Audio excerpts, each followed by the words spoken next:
Hello, everyone. Real quick before we start, I want to shout out Blake Vittoria. He's our first active monthly sponsor on Anchor.fm, and he's donating some of his funds every month to support the pod. I want to thank you, Blake. Thank you very much. And if any of you would like to do the same thing, venture over to Anchor.fm/The Unfounded Podcast. Click on support, and there you will be able to donate in whatever way you deem fit. And we do appreciate your support because this does take some type of monetary commitment every month to make happen. So thank you, Blake. And I want all of you to enjoy the rest of the show.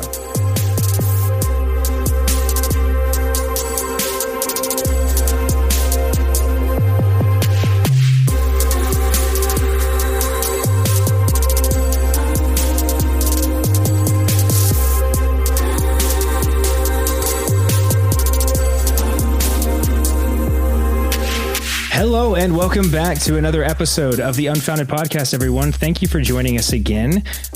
Just like last time, we're actually going to have 3 people on this episode. Same as last time, we're going to have Bethany joining us again and Jesson joining us again. But this time we're talking about the topic we mentioned before, which is going to be both the military, kind of me and Jesson's anecdotal experience, along with some other anecdotal stories that Bethany has to share with us as well. And then we're going to kind of talk about duty at a higher level, philosophical level, and kind of see how that applies to some of the things we've talked about in the prior episodes. So real quick, before we get into it, we've really enjoyed listening back to these episodes, the last couple of them, and seeing the different methods, tools come alive in the podcast itself. So we're really going to try to continue incorporating those things.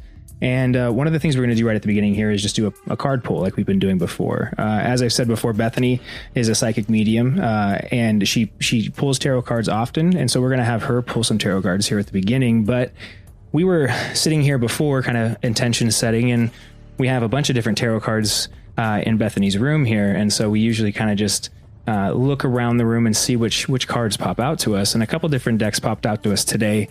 The first one being, I believe, the Zombie Tarot deck, if I'm not mistaken, right?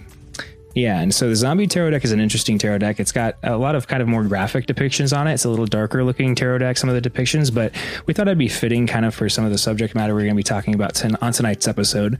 And then also we have Omega Land, if I'm not mistaken. Did we pull that one as well? No, the Omega Land is still up there. We did the Oracle deck, which is the Earth Power Oracle. Earth Power Oracle. Okay, mm-hmm. So that's going to be another deck we're going to do, which wasn't really one that me and Bethany immediately were like, that's what we should do. But both of us were drawn to it for some reason. So we'll see how that comes into play here in a couple minutes. Anyway, also just to clue you in on when we're doing this, guys, it is Memorial Day here in Phoenix, Arizona, and it's about 8 o'clock at night. So we thought it'd be a good time to sit down and talk about some of these subjects. So without any further ado, Bethany, do you have a card ready to go, or do you have a card that you've pulled?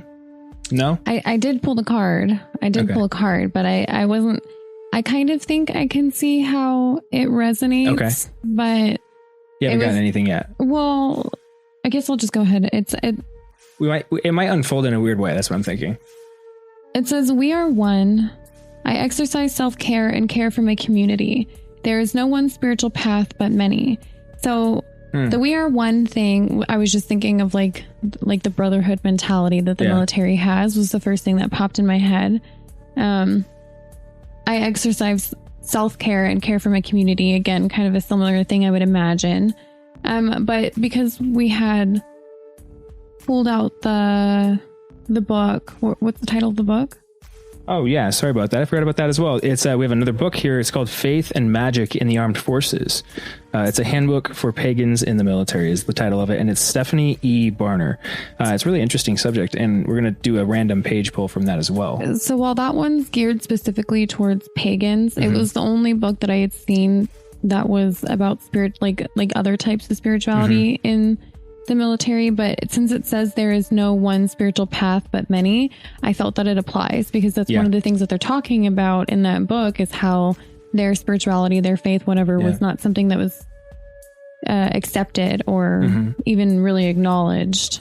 You know, it is interesting that and I'm sure Jesson can talk on this a little bit too, but when you're in basic training, they give you an option to go to church. I don't know if it was similar in the Navy. You didn't have to go, but it was an option. So a lot of us just figured out who had the longest service, and we went to that one. That's what I was hoping you'd say, because that's exactly what happened with us too. Oh yeah, get out of this compartment for a couple hours. Exactly right. It's funny because before we get into those, I kind of like to do, as long as you're comfortable with it, Jesson, give you a little a moment to tell the listeners about your military service, what branch you were in, and kind of what you did in the military. I'll do the same thing, and then we'll kind of go from there and see what we can pull out of it. All right. Okay, I'll get going. I'll give you the floor. Yeah. Yeah. Oh, and just a thought, because we hadn't talked about that book before, but I remember on base we had a Wiccan chaplain. Yes. Which I thought, a bunch of people made a big deal about it, but I thought it was pretty interesting. And I heard about other, let's say, less common denominations having chaplains in the military and things like that. But every chaplain I ever dealt with was some sort of Christian. Mostly. And I had the similar experience. I think you could go to a Wiccan service as well. One of the options was, but everybody was kind of like just more curious about it. There wasn't many people that also, it wasn't very long. Yeah, what's that? It wasn't very long, so it wasn't a choice. Yeah, exactly. Well, and I know it had some weird things that you could do. I think it was the only one that you could sleep in. If I'm not mistaken, like there was this rumor going around, at least in our basic training, that in the Wiccan service, you were allowed to kind of like meditate. And if you fell asleep, you could fall asleep. So people started going there and just sleeping. and they got really I didn't upset. hear that. That would have been a good option. Yeah. But anyway, go ahead. Sorry, I didn't mean to take the floor from you. Oh, no problem.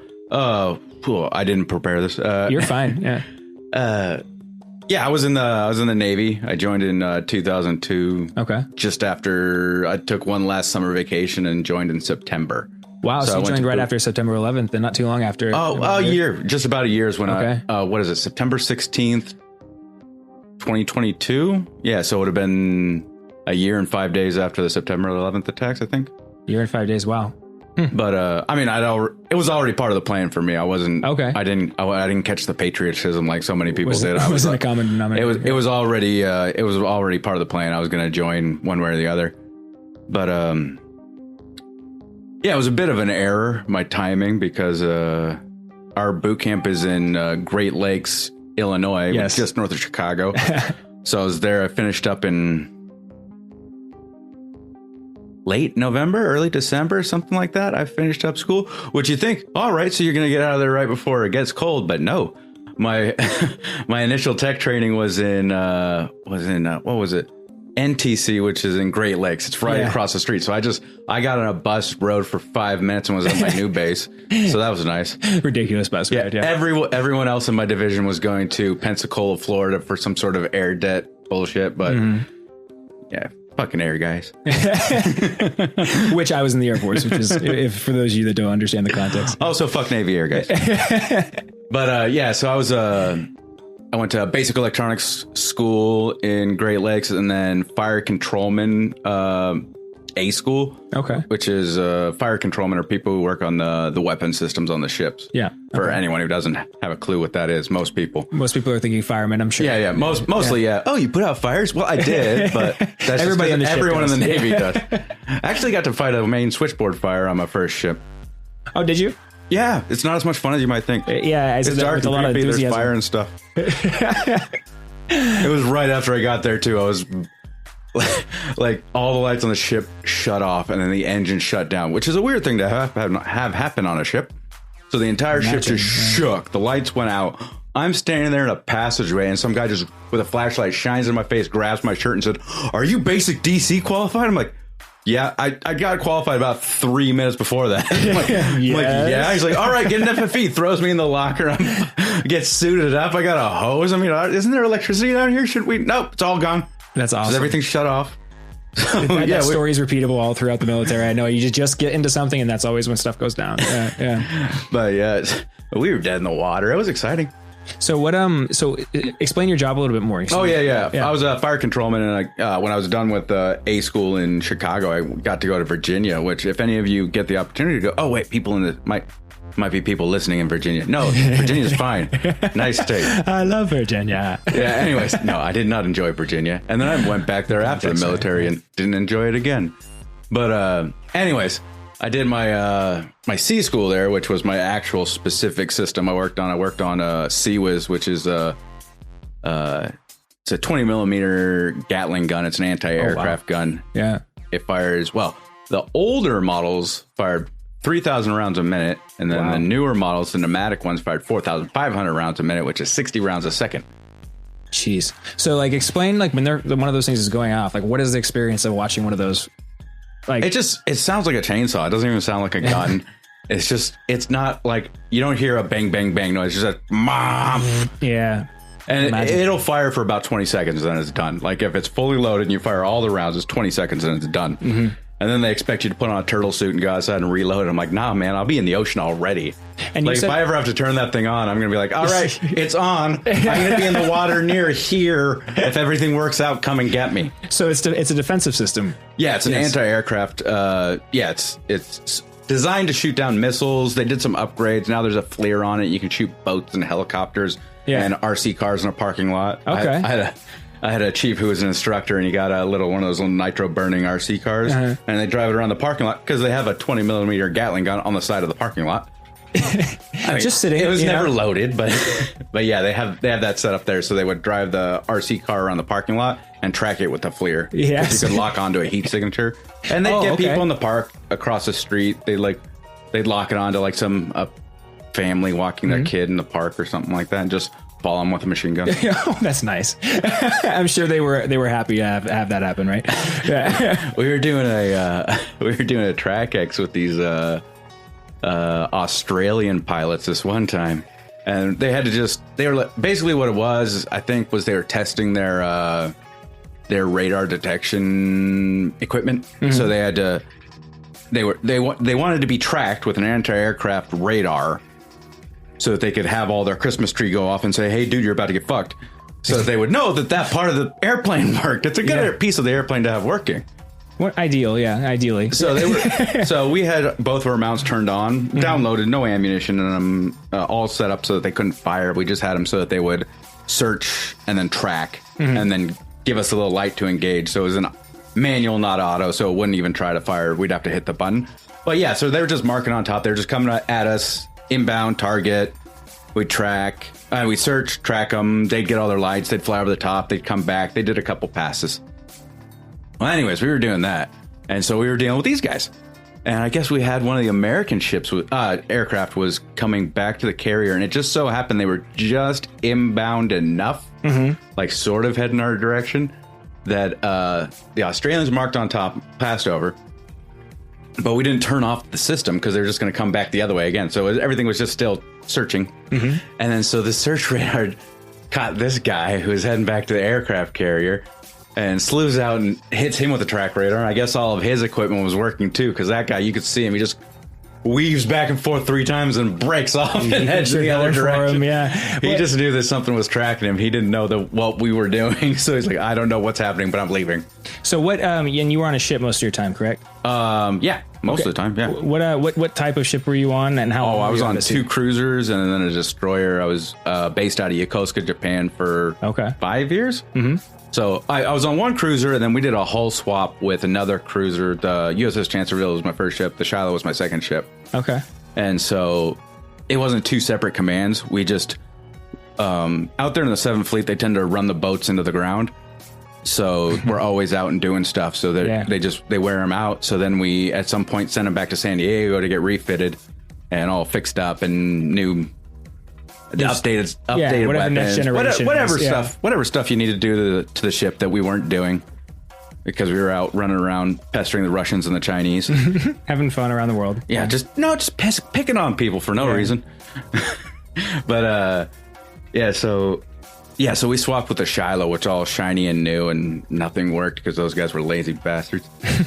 But you hit on a couple of different things throughout that. You know, there's the experience in the military is hard. I've found, at least through my experience, it's very hard to describe once you've been in what it's like being in, right? Partially it's because of some of the anecdotes you just went through. You know, there's these little experiences that happen, and they happen all the time that you have to set up in context, and it's hard to explain to other people because there's such a diversity of it. Like, for instance, I have a lot of the experiences I had in basic training. I think back on, and one of the things that I tried to explain to people is basic is like one of the like least fun times you're ever going to go through, but also like one of the funniest in a weird way. Yeah. You know, and well, it's one of those things where it's I think it's where you initially have your brain broken. Yes. So like you'll laugh at anything in the military. Oh shit, Jimmy just got caught on fire. That's hilarious. That's not a funny situation, but I don't know. It's funny to you. And very dark humor, right? And there's interesting ways in which that plays into, like you said, the breaking down of the human psyche, I think in some ways, but also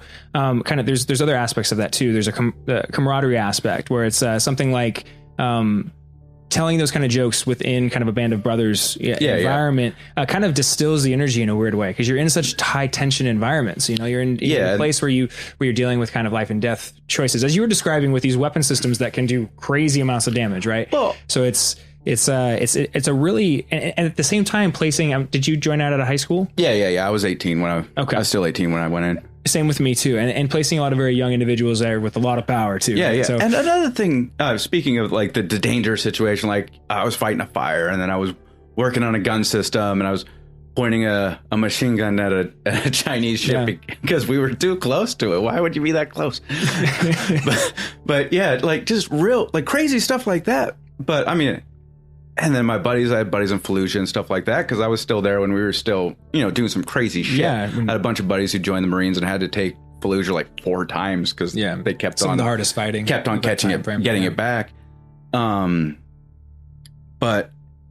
like you think about the fear and the anxiety and the stuff from that kind of situation where like there are guns and bombs and people trying to kill you, or you're fighting a fire, or you're doing all sorts of stuff on the ship you do. It's just dangerous because like. And I figure, we got a bunch of people. Why would we use a piece of equipment? We got people. So there are all those situations where, you're genuinely in danger. But then there's this thing that people don't really talk about in the military. I've talked to some people who were in with me about it, but it's not something that gets discussed, is like, you are always just a hair's breadth away from getting locked up. Oh, you know what? You are always very nearly in trouble, like everything you're doing. And there's so many rules. A lot more drastic trouble, too, than people realize. Yeah. Also, like something you and I have discussed is no due process, no habeas corpus, none of that stuff. That shit's out the window. You sign that away. Well, it's interesting. At an age when you had no fucking clue what it was in the first place. That's what really interesting dynamic. That's another aspect of what I was talking about that's really hard to explain, is... One thing that I had to learn, a very hard lesson in the military, is that ideally, if you're going to serve in the military, a lot of people do it for the reasons you see on the TV or on the Army commercials or whatever it is. Be the best you can be, or serve for your country, or any of these ideas, and all of them valid reasons to join the military. But one of the things I realized that I had done was I had this conception of freedom itself as being the thing that have kind of blessed me, right? This ability to kind of choose my direction and path. Most important thing on the planet. Yeah, it is exactly right. And I think that fundamental recognition, it drove in me something like a desire to give it back. And so I chose the military in a way to kind of not only give it back, but kind of put my due in so that it maintains its balance in the world, something like that. Yeah. But what I found is I didn't realize that what you pay is with that kind of sacrifice. You don't understand what giving up freedom really is. Like. Yeah, exactly right. And I think, yes, go ahead. Oh no, the best description I've ever heard, and I've said it to you before, is I heard someone, I don't know if he was quoting someone or if he said it himself. It was somebody I was working for, and he said, the military, what is it? The military is an organization for the defense of freedom, the defense of democracy, not the practice of it. Exactly. Well, it's a pretty accurate statement. And, I want to, at the get-go too, before we get too far into it, I want you guys to know that, we don't want to, we're not trying to convince anybody of getting in the military or otherwise. Right. I think what we're trying to do here in this whole episode is kind of talk about our experience, so that through our experience, we can kind of remember the people that have gone before us on this Memorial Day, and two, to kind of reflect on like what it means to be a soldier, what it means to enact the sense of duty in your life. Right.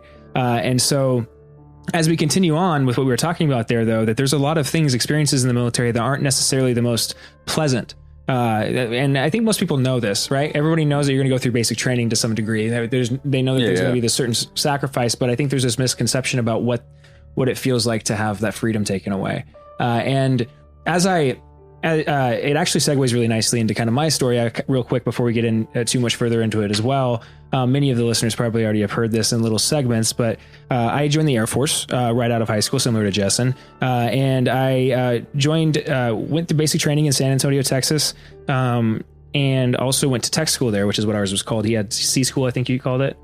We have usually we have A school and C school. A school is your initial training in your job, and then C school is more of a specific to a system or something like that. Yeah. And then the job I had, we had a school before A school, which was just basic electronics, and that was for a couple different rates would go in through there. Okay, just so you knew what voltage was, and you knew like what basics course, resistors and transistors and shit were. Most branches kind of classify it differently and do the prep, like the training, I guess, a little differently. They call it different things. But anyway, mine was called a tech school, and my tech school, I went to be a cop. It was called security forces in the Air Force, and it's kind of a dual function job. I was a cop on the base, but I was also kind of the security force of the base. So it was an interesting job to take on, and I joined choosing that job because I wanted to be a cop. And in the same way I was ideal about joining and protecting freedom, I was very idealistic about kind of the legal system and laws in general.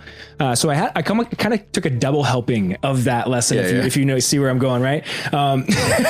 So I get in, and I really did enjoy a lot of my time in the military. It's one of the systems actually that I found, and I don't know if you can speak to this, Jesson, but once you learn it, it's very simple to navigate. If you are oriented in the military, a lot of things are kind of taken care of for you, and when you make a wrong turn, there's always somebody there to tell you that. So it's really easy to stay on the right path, I guess. Yeah, that's the best way to put it. Of course, it's very structured. Yeah, it's like just figure out the shape of the hole you're supposed to be in and get the fuck in it. Exactly right. Yeah, and that's another aspect of that though is to have that structure, to have that kind of efficiency. You have to trade away a little bit of freedom and autonomy too. So freedom isn't a good system. I mean, if you really look at it, I mean, if we just had a decent dictator, everything would run great. I mean, one guy figuring everything out, making it work. The problem is that greed and fucking personal interest gets in there and ruins everything. But freedom is not efficient or safe. And I think that's the thing that people kind of forget about, like when they talk about, we got to do these things to protect everyone. It was like, well, and also in our country, freedom is the end all be all. There's nothing better than freedom to a certain degree. So the idea of giving up any level of freedom for security or anything like that. I mean, you have I didn't have a quote, but now I do.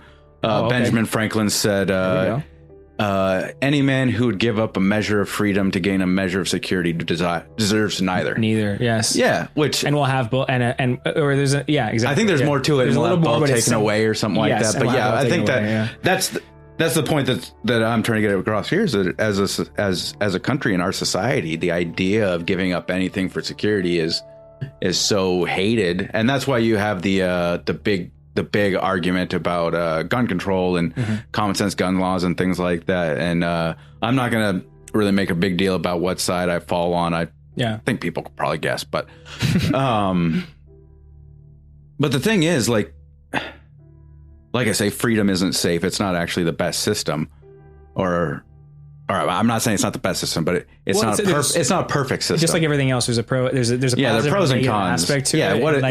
It's not everything's black and white like everyone thinks in this fucking Mickey Mouse country. You can view it from two angles. You can view it from freedom or anarchy. Everything's gray. Yeah, it's all just different shades of gray. But it's I see the argument for having no regulation, but if you say that you don't see the argument of what makes sense to have regulation, then you're just not trying. Yeah. Because what is it? Yeah, you compromise. I got another good quot. Shit, I'm all over it this time. You're good.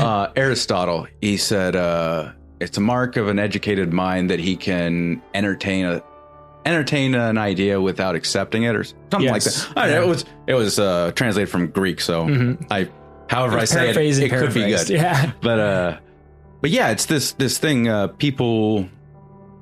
More and more I see, and maybe I'm just paying more attention now, like have this idea that they can't even, like I hear this thing people say, and regardless of who they're talking about, they say, I can't understand why someone would have voted for him. Yeah. Well, then I don't think you have a good reason not to vote for whoever that was, because you didn't put any thought into it. Yeah. If you can't see why someone would make the decision they have, then you haven't considered it in any way. There are reasons for and against any argument.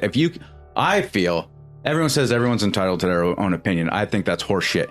You are not entitled to your opinion if you can't argue the counterpoint because you didn't put any thought into it. It's not opinion. It was you at some point abdicated all choice and just found someone and said, whatever they say, I'll say what they said. It's a regurgitation of it. Yeah. You picked a party line somewhere and you're just running on that line. You're not thinking about anything. Exactly. I'm getting angrier than I intended on this conversation. You're fine. It's easy. I was noticing that. So you're doing something that I do similarly because I usually do this by myself and listeners are probably familiar with it, but it's easy to get kind of caught on the similarities of a certain energy and it'll take you down a rabbit hole where you'll see where it correlates between seemingly unrelated things, right? Which is a weird way to say like, it's really actually important to recognize that though, because there's all these different aspects of life that are connected in this energetic way. And I think in the way you just outlined right there. Yeah. Right. And I think part of the problem and part of the reason it comes out in frustration is because it's unrecognized in the world. Right. And another thing is like you said, like getting back to what this is all about, duty. And we signed up to, go into harm's way and do these things for our duty. And then the duty to our country and our people and, make everything right. And then we see these fucking morons just pissing it away because they can't bother to fucking think. Well, yeah. And exactly. Sorry if you feel if I am calling you personally a moron. Yes. I have no intention of doing that. It's just, I get annoyed. It's okay. And it's this podcast, like I said, I don't like to say safe space, but it's a safe space to express yourself in that way. So, not you people. Yes, and everybody, I think most people listening to this podcast know to not take anything personally, right? It's all to get the energy out and to demonstrate. It's something. 818 when you say that, so anybody listening should Google number 818, angel number 818. And I was going to ask, Bethany, do you have anything to comment on any of the points we've hit there? I know we kind of hit a lot there at the beginning, but did you have any comments? So if I'm being honest, I was kind of off in my own little world for a minute because I was trying to see if I can find some material to provide. And I did find some cool things. I pulled... I asked the Oracle deck to give me a card that would resonate with what we'd be talking about in some sort of way, because I didn't understand how the Earth Power Oracle deck would relate, but it actually pulled me to, it started speaking about a land, one land that had not just been used for war, but actually sacrifice. And one of the games that they play is similar to war because they would actually pick two teams and each team would attack each other with spears. And it was because that they believed that the bloodshed would be good for the earth and all of this stuff. So I was going to read it from there so that it was actually more accurate information. But I thought that was really interesting that of all of the ones that I could have picked, that was what came up. That is interesting. Go ahead. Yeah. So then I went researching the word duty, and I did find a quote. It was an Albert Einstein quote. I love him. That was about love versus duty. And so then I went even further and started looking up the Chaldean numerology and all of that. Yeah. And what's ironic about all of that is when you sum total the word duty, it goes in the number 6, which is love. Yeah. Yeah. So then I was reading a little bit about what the number love represents. I didn't know that's where we were going with the Chaldean stuff. You both seem to see it coming ahead. I'm like, I don't know what's going to happen. Chaldean numerology, yeah.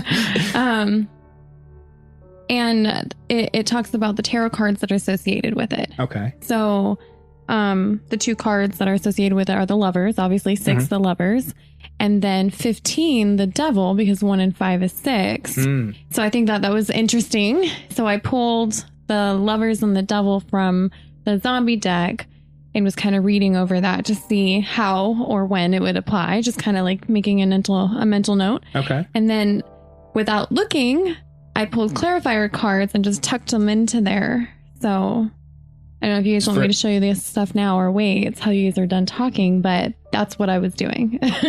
Okay, well, I have a couple comments. She's heard me go on this rant before, so she's probably like, oh, I'm good. I know what's happening. Yeah. Well, no, I think all of it relates, and that's what's so interesting is we've hit a lot of things already, but I kind of see where we're going with it, and there's one of the things you hit on with the card, because I was fascinated with why we picked those cards too. Like we were saying at the beginning, they don't appear to have much correlation to military experience or duty or anything like that.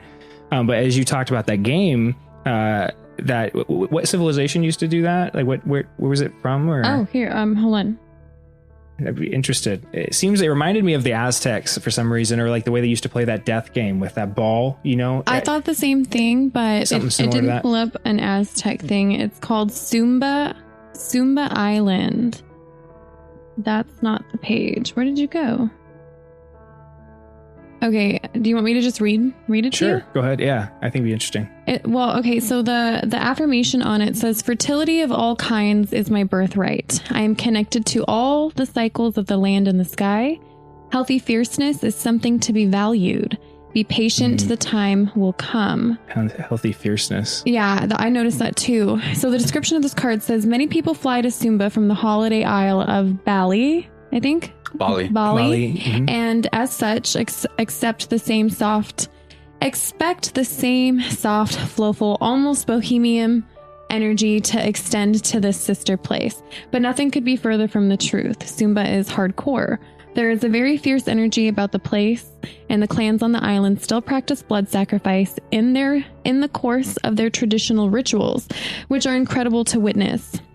The holy men on Sumba are called Ratu. The Ratu are facilitators of a very special festival that gives an indication of the kind of energies that this island contains. The Pasola, I'm probably saying all this incorrectly, involves two opposing regional teams of men on horseback. The two teams of around 30 men per side face off against each other on a field slightly larger than a football field. Then they start throwing spears at each other. Yes, spears. If a spear hits you and draws blood, you are to get off the horse and place the bleeding part of the body upon the soil. This ensures the fertility of the land and correct optimum cycles for another year. The Ratu hold this sacred event when the sea worms rise from the depths around a full moon at a certain time of year. The Ratu wait on the shoreline and the in-between places of the reefs looking for them. As soon as they are seen, the Pasola can begin. There are a few places on Earth where blood is tied so very closely to the land and the cycles. Come to Sumba and you will feel the connection very strongly. This truly is a simple and profoundly magical place.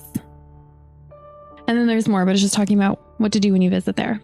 So it's interesting. I'm down. Let's go. Yeah, that's. I had no idea about that. I've never heard of that place before. But one of the things I was thinking about was it was making me think about the military in more of, and this is going to be a weird way to think about the military, a game form. That if you're trying to classify the military as a game and as a corollary of what we just read, what is its function as a game? Something similar. Well, in a weird way is like, what is the military as an organization? Well, in one way, it's kind of a bloodletter, right? It is a kind of sacrificial organ in some ways. But I don't mean to say that with any kind of indignity to anybody that's gone before us on Memorial Day, right? What I mean by that is actually there's a way in which I think the sacrifice, this is just a fundamental idea too, but sacrifice at every level is an eliminatable, but it has to be transmutable internally. So I think physical violence, physical bloodletting is transmutable, but it's something that has to be taken inside internally at the individual level, so that organizations like the military, organizations that function as kind of arms of war, are something like an expression of the evolutionary stage at which the human being is at. So that another step of that evolution is to, like I said, transmute that energy from an external place internally, so that the war becomes an internal war at an individual level everywhere, so that the bloodletting at a physical level isn't necessary. Also in that, something that Nietzsche said is to realize that the source is you, inside of you, even Mother Earth herself, right? That you come out of Mother Earth, that you are the earth, right? That you aren't something that's separate from it. You're something that's a part of it.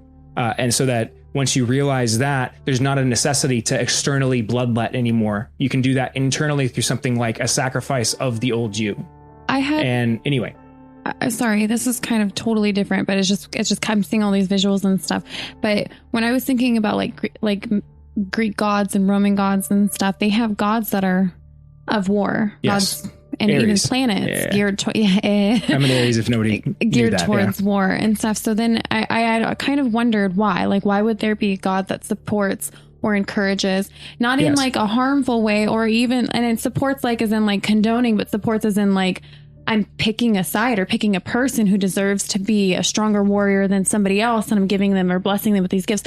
Why would that exist unless there was, to some degree, and this is coming from somebody who's like peace and love and does not want any war, a necessity for bloodshed? Yes. Maybe not war, but bloodshed. So I did wonder if maybe there were outside influences, interesting, external energies, external energies that might be encouraging wars. Yeah. Either with other groups of people within themselves or outside. And so it's just something to question, like, are the reasons we choose to really be aggressive and start wars for the reasons we think that they are? Or could there be something more to it? Well, this is an interesting conversation. I didn't expect us to go to this spot, but I'm about to talk about aliens. Well, you're talking to me, so. Yeah. And so I had a feeling that's where we were going. From the get-go. Yeah, I was already fairly certain that's where we're going to end up. But what you talk about, I think I've had similar realizations throughout, I guess, what I would call my awakening. And I think one of the things I've realized is that there are greater energies at play in the universe, and that one of the ways we've classified those energies is actually as aliens. We've compartmentalized something like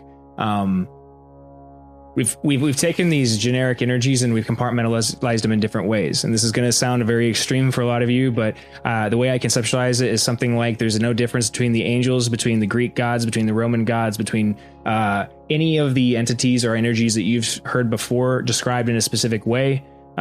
What they are is all the same energies described from a different perspective, similar to how the religions are all the same, different perspective on the same thing. The reason I bring that up is because if you've watched Ancient Aliens before, I'm basically about to preach the same message, that there is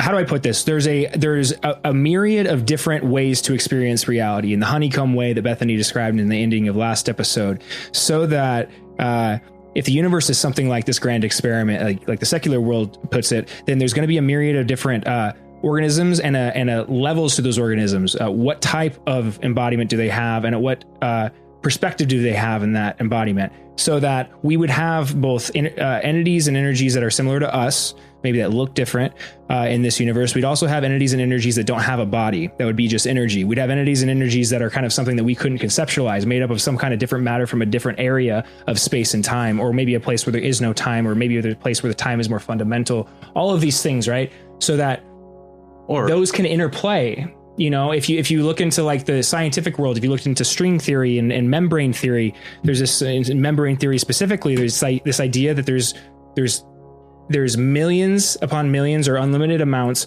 of multiverses, all laid out in this sheet-like fabric, all very closely aligned to each other. And that big bangs or restart periods or something like this is when these fabrics touch and collide, and there's a transmission of energy from one to another. I'm thinking that maybe it's not just big bangs that happens that way. I'm thinking if those membranes are so close together that they are kind of almost the same thing, and that it's only a matter of perspective that gives you difference on it. The capacity to understand that they could transport or cross between. What Bethany, before I get way too far off of this, sorry about the soapbox, guys. What Bethany was saying, I think, relates in my mind to aliens in some way, because I do believe, and I think we can talk about, all three of us, it might be a good time to talk about our experience that we had in Washington, if you're comfortable with it, but that there are these other energies at plays that I do think communicate both telepathically, psychically in some way, that are engaging, and I think there's both maleficent and good-natured versions of those. That's the best way we can conceptualize it. Ones that are rooting for the human race and ones that are kind of rooting against the human race. And that, what did you guys say? I said malevolent. Maleficent's a lady with horns. Maleficent-like, I guess is the better way. But you get my point. A really interesting character to bring up for some of the things that have been going on in my brain right now. Because as you were talking about whether or not I wanted to share that experience, I was thinking about the fact that Baron, who's the person that I think was an alien, was always trying to get me to pay attention to superheroes. And in the movies, superheroes are basically aliens. Yes. Right. And then quite often. I mean, yeah. And then Wonder Thor's Woman. An alien. Yes. But Wonder Woman, in her story, right, she discovers that Ares, the god of war, is the one whispering in everybody's ears. Yes. And he says, basically, he feels like it's his duty, essentially, right? Because he wants to prove that humans can be tempted, can be influenced, that and that it's not even that he's evil or bad, it's that humans are capable of doing it. It's similar to the Lucifer archetype. Exactly what I was getting at. So I think that it's interesting that we have Ares, the god of war, and then the devil card as one example, right? And then Diana, who is the goddess of the hunt in what from my research, but she's actually really kind of acting out of love, and everything that she's doing is out of love, and that's why she doesn't understand like why everybody's acting the way that they are. So that is really kind of love versus duty, but also like her duty is love for people. Yes. Yeah, I think I worded that properly. So it seems like the lovers, which is all about choices, really applies to the idea of Diana, because it comes to a point where she starts to kind of see what Ares is saying, and it almost for a second seems like she's going to change her mind and sway the other direction, and then she changes her mind and says, okay, no, that's not where I want to go, which I think is really interesting. That it's the lovers, because that's the Gemini card, and my soldier is a Gemini. Yes. So duality is also a big thing here. I agree. Well, I thought that something I was thinking about, like you were saying, external forces causing people to fight and shit like that. And also with you talking about different energies and just different ways of seeing it, and how like angels and then the Greek gods and everything, they could be kind of the same entity. Well, it's kind of makes me think about the concept of the god of the gaps, which is something a lot of scientists, a term scientists use, and people who are really into explaining everything through science, they'll use, because we've through 833 from way back in the way back, everything was gods, everything was spirits, everything was whatever, because we had no clue how anything worked. It's like rain fell out of the sky. What happened? I think a god's spitting on us. Okay, sounds good. Lightning, right? What's that? I don't know. Thor threw a lightning bolt at us. Fuck, fine, Thor, let's not piss him off. Because the power of those things too, if you ever stand in a lightning storm without like cover or anything like that, it's powerful, it's scary. And like it's intimidating. It's something that's out coming from the sky, and you're like, what else could it freaking be? You know what I mean? Like it's something bigger than me. I can't see it, but it's powerful and it could kill me. But all these things we've explained, and so but there's still things we haven't explained, and so people have this idea. Well, we've explained these 7 things, and these 3 things we haven't explained. So those things must have an explanation, a simple explanation, like these other things did. Well, maybe they don't. Like we were discussing with photons last time, we don't really know why they do some of the things they do. Maybe someone out there does. I don't know. Sorry if I'm wrong. I think, but it's a kind of thing. Well, I mean, and what's the difference between a god and an alien, or a god and what is it, like we would classify a discharge of power from in the atmosphere or something like that. Like we know why it happens, but we don't know that there's nothing acting upon it, that we don't understand what's causing that to happen. I mean, there could be something acting upon it. Just because we know why it's happening doesn't mean that something didn't make it do that. I'm not saying that Thor exists and he's throwing lightning bolts at it, but I'm saying that sort of thing. Just we're so proud of what we figured out as people. Like, all right, we got to the fucking end of this string. This is what it's from. Yeah, well, the last fuckers who thought it was Thor throwing lightning bolts at him thought they had it figured out too. Yeah. So now we know that it's this discharge of atmosphere. Like, okay, so we got it. Okay, that's the end of it. That's all there is. Got it. All right. It's a good thing we've reached the pinnacle of human evolution and we've got it all figured out now. It's the concept of the fish in the water, or like if you were a fish in the ocean and you went up to another fish and you asked him to explain to you what water was, you wouldn't have a concept of what the substrate you're in is separate than your world, right? So there's no way I can describe to you, if I was a fish and had never been outside of water, what water looks like or how it acts in any other form than the way that I see around me. Yeah. But it still acts in other forms, right? It moves. It has all of these other forces. The moon is acting on it, something you'd never be able to see as a fish, right? These kind of things I think are true at every level of existence. And what you're describing is something like there's these built-in limitations at every perspective. What you can find the edge of each perspective, and then how you'll know you're there is you'll get down to a very singular idea every time. You know what I mean? It's a doorway similar to life and death. You'll get down to one point. You know what I mean? And that's why you can never get away from the one point, which is why secular worldview is such a funny perspective to find embodying the ego so much in the modern day, because it's something like, this expert analysis, this expert opinion, right? This idea that we figured everything out. I think that you were getting at is something like one of the most audacious and comedic expressions of ego that I've ever seen. Because it's like this. At the same time, I just like to point out that I'm aware that most scientists are perfectly willing to accept the fact that they don't fucking know. True. Very true. Most people who are really at the edge of science, really actually studying it and learning it and working on it, they're perfect. Like you say, you've got to. They're at that point. They're like, we got it figured out. And then some other guy says, I just saw this thing that makes it look like that's not true. They're like, oh fuck, it must not be true. And then they'll go at it again. What I'm talking about is there are a lot of people who treat science as a new religion. The whole thing is like the pastor said last week, and so I must accept it. Is the same as people say, they've done a test or they've done a study, whoever the fuck they are. I think I said the same thing a couple times last time we were on, is whoever the fuck they are, because they are figuring all sorts of cool shit out, but we don't know who they are, and people just quote them, whoever they are. So think about what you were talking about. I think it's an interesting point. It's interesting to point out that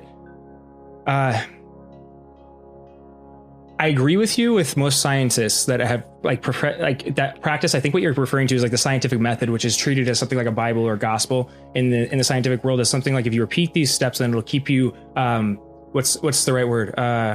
Objective. Yeah. Right. Yeah. But the thing that's never taken into account there is that you're also a perspective. So there is no objective truth out of a perspective. There's only a perspective. There's only subjective truth. Yeah, but it does keep you as close to it as you can. It tries to get you there. But what I'm saying is one of the things that, and I agree with you that I get frustrated with in the secular world, and why I rail against it in the way I just did, is because what I hear when I listen to some of the more prevalent figures in those communities talk is this kind of circular talk about finding some kind of answer or solution to something like the problem of the universe or the equation of the universe, right? Trying to find the code of it. Still in a weird way, trying to find the source of it, but in the same way denying the concept of source in everything else that we already have, right? In all of these other religions. And like you said, I think in a way making a religion out of it, so that I do wonder if most scientists don't hold, if you, this is a fundamental concept that Nietzsche put forward, something like if you delete God or the concept of source, then you'll delete the fundamental thing that drives human beings, that actually drives innovation, is actually the questioning of what we are. So that if you get us trapped in a circle, we'll stay at that point and we won't go past it. Which is why I think we can start bringing up things like psychic abilities and telekinesis and all these other powers, because the only way you would unlock those is they exist in this magical spiritual realm that we've labeled as something like foo-foo, something like not real. The scientific community and secular community has done that, I think.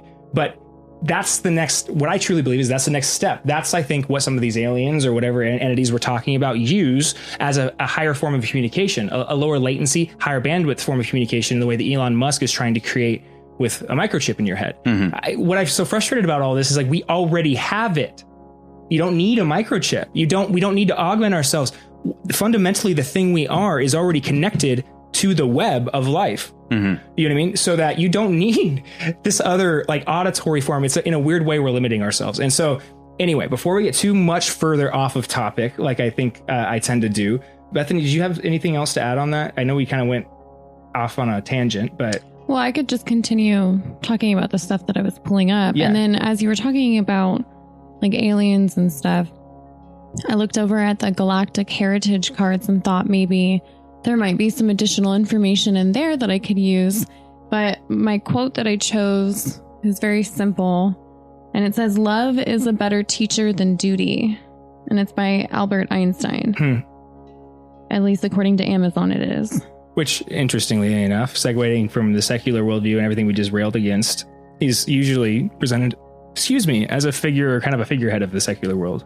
Right, correct. Right. And I've actually spoken before about, you sent me in that episode, Albert Einstein quote, in the one where I got a bunch of numerology hits and things. Well, even though that is like what he's known for, like when I had my awakening, I started seeing a lot of patterns and sequences and things, and that's what I consider like spiritual decoding. So whether he saw it as a spiritual thing or not, I still think he was and feel that he was a very enlightened individual. He just used a different vocabulary. And as you're saying, was trying to bring it into a more, like secular material, a way that people of this world can understand, which is funny because I think it's very difficult for people to understand him. But I remember I kept writing E equals MC squared. And what I wrote was ever, as in like forever, equals matter plus Christ, the energy of Christ. So E equals MC squared and then rooted times 2. And I didn't really figure out what the 2 part had to do with, except I would imagine like duality and then partnerships, what the actual number 2 means. But I just thought that was interesting. So when I saw the quote, I was like, okay, I'll go with that one. Because usually I do Carl Jung stuff. But Albert Einstein was a person who popped up for me at the time. And while I'm certain if I took an IQ test now, it wouldn't be as high at the time. I remember taking a test and scoring really, really high. And oh my gosh, I'm so smart. I'm a genius, blah, blah, blah, blah.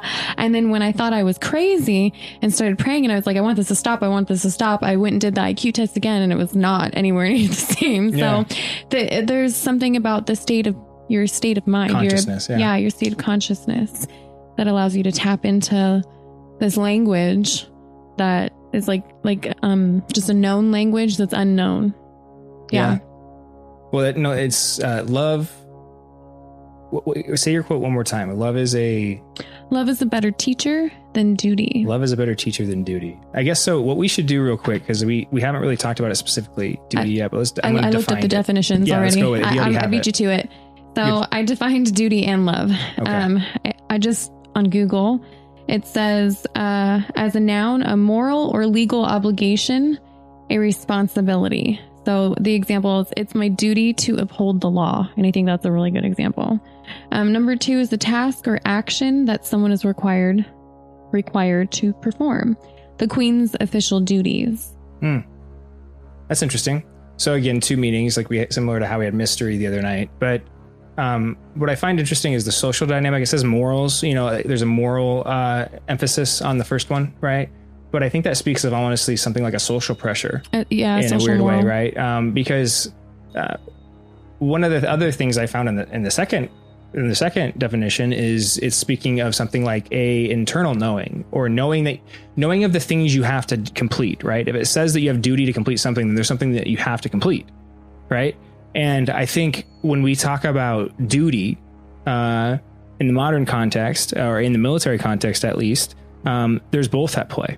Right. And one of the things I talked about at the beginning was kind of me having this conception of wanting to go to the military, give back, and protect this idea of freedom, all of it. Right. This duty, right, to go and give back, this social pressure to go and give back, but also this kind of internal knowing that I needed to.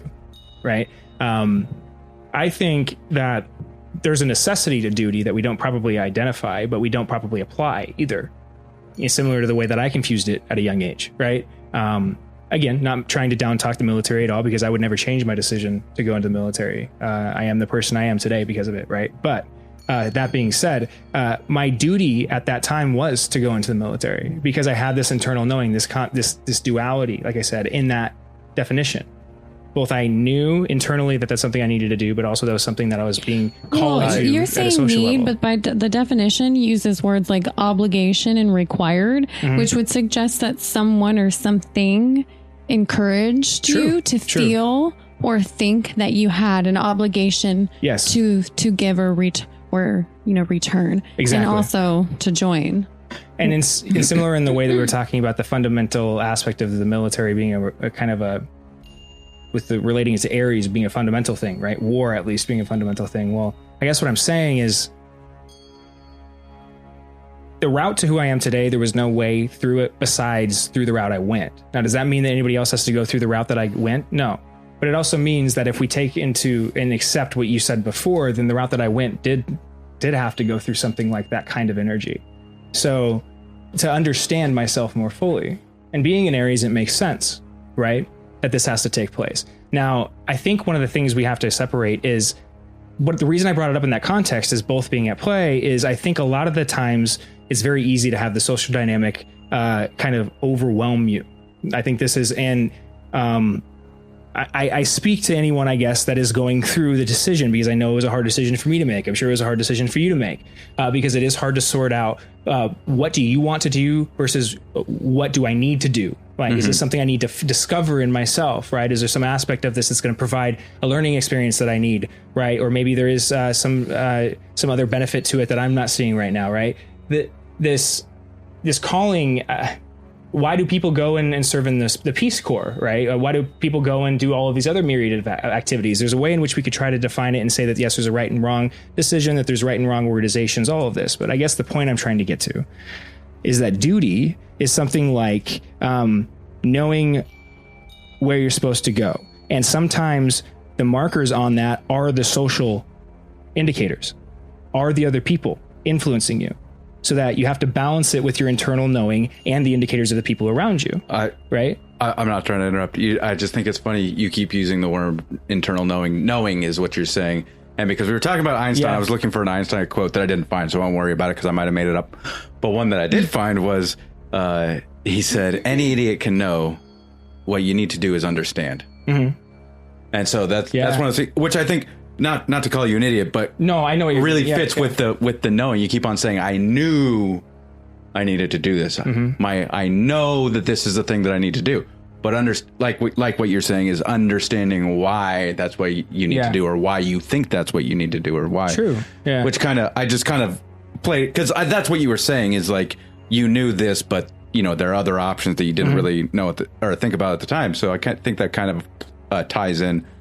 We have a lot of quotes we didn't plan on having this. It's okay. No, this is interesting. I love where it's going. Maybe because I'm a life path 5 and authority and all of that stuff just doesn't make sense to me. Mm-hmm. When we speak of duty, I don't apply it in as positive as I think you guys might do.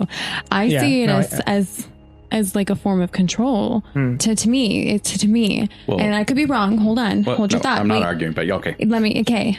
But so I was researching it further into the quote, the love versus duty. Yeah. And so I actually typed in duty versus love. And the first quote or thing that popped up, I don't know if it's an actual quote, but it's from an article. So I'll give you the information for that later. I screenshotted it. I don't know who it's by or anything, but I just thought it was interesting. And it says, love always encompasses duty, but duties can be performed without love. With duty alone, one has a checklist. That checklist contains everything that must be done morally and legally to fulfill obligations. Dutiful acts are often praiseworthy, such as ministering to an aging relative or caring for young children. So, for my Gemini that was a soldier, that was in the infantry, right? Yeah. He was, his duty was to perform tasks that his heart and his head did not align with. He didn't want to do. And it caused a lot of problems for him. So that's kind of what I'm getting to with the word duty and how it applies to the military. Again, not because I have anything against the military. I just think that there is a certain way in which when people return or when they're going through those things, I don't think there's not just enough mental support, but the proper spiritual support to keep them in line. So if they choose to stay loyal to their duties, even if they don't like it for whatever reason, they understand the higher purpose or the bigger intent behind it. They can at least do enough internal reflecting to sit with the actions and the choices that they've made. Yeah. They can find that forgiveness. They can hopefully combat a little bit of that PTSD that they experience. Yeah. Well, something I was kind of toyed with mentioning, because that's one of the things that I'd like to point out, that we're aware of the fact that Memorial Day has nothing to do with me and Chris. Yes, yeah, exactly. Memorial Day, armed service. What is it? Armed Forces Day is for those who serve. Veterans Day are for those who have served, and Memorial Day is for those who can no longer serve, or something like that. But basically, it's those who passed away. Mm-hmm. And tying on to what you're talking about, most of the people I served with who are no longer with us killed themselves. Me as well. Yeah. I mean, and some of them while they were in the service, and some of them just when they got home. A lot of people don't make the transition. Yes. And I mean, that's kind of what they say. Yeah, they didn't transition back into society well. And on a less serious note, people give me shit sometimes about doing sailory shit, saying things like I'm a sailor, doing things like I'm a sailor, thinking of things like I'm a sailor. And they said, you've been out for 10 years. You should be back to normal to some extent. I'm like, well, a lot of people put a lot of time and effort using a lot of methods that have been researched over hundreds of years to make me into a sailor. When I stopped being a sailor, not one person took one goddamn minute to try to make me back into a civilian. Yes. They said, all right, good job, man. Fuck off. Yep. Good luck. Yeah. Mm-hmm. So, yeah, I mean, they're like you say. Well, and I think it's a good. There are things out there, but it's not. Also, yeah, I mean, there's that stigma that people have of just, no, I got it. I got this. I'm fine. I don't need anything like that. And going back to what I was saying, like a lot of people, I mean, like they're aware of the damage that's done through combat service and other hazardous duties, but they don't think about, like I was saying, you're just a hair away from being in trouble all the time. So if you're I was in for 7 years, like you distract yourself, but there's a certain level of anxiety for pretty much that whole time.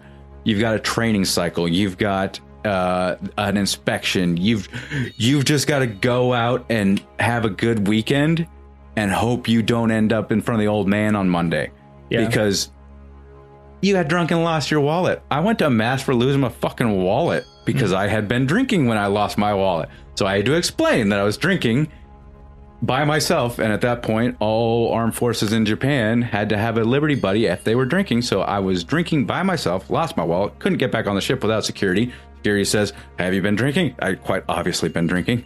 So I got 30 days restriction for getting drunk and losing my wallet. And losing my wallet was a pretty big pain in the ass in itself. So it's, I think it is proper to adjust the perspective here in the podcast, like you said, and kind of clarify it, because it is Memorial Day. And as Justin outlined, it isn't a remembrance day or a day to honor active military or anything like that. It's a day to remember the people that have passed on that were serving. And as Bethany was pointing out, that her cousin has passed and served. And so there's energy of that around us right now too. And I feel like it's important that we enunciate properly both our respect for the people that have gone before us and our gratitude for their sacrifice. We talk about sacrifice today, but I think realizing that the fundamental aspect of sacrifice in life, that people, regardless of whether they intend to or not, sacrifice themselves every single day, right? And that sacrifice deserve to be recognized, and so often is not.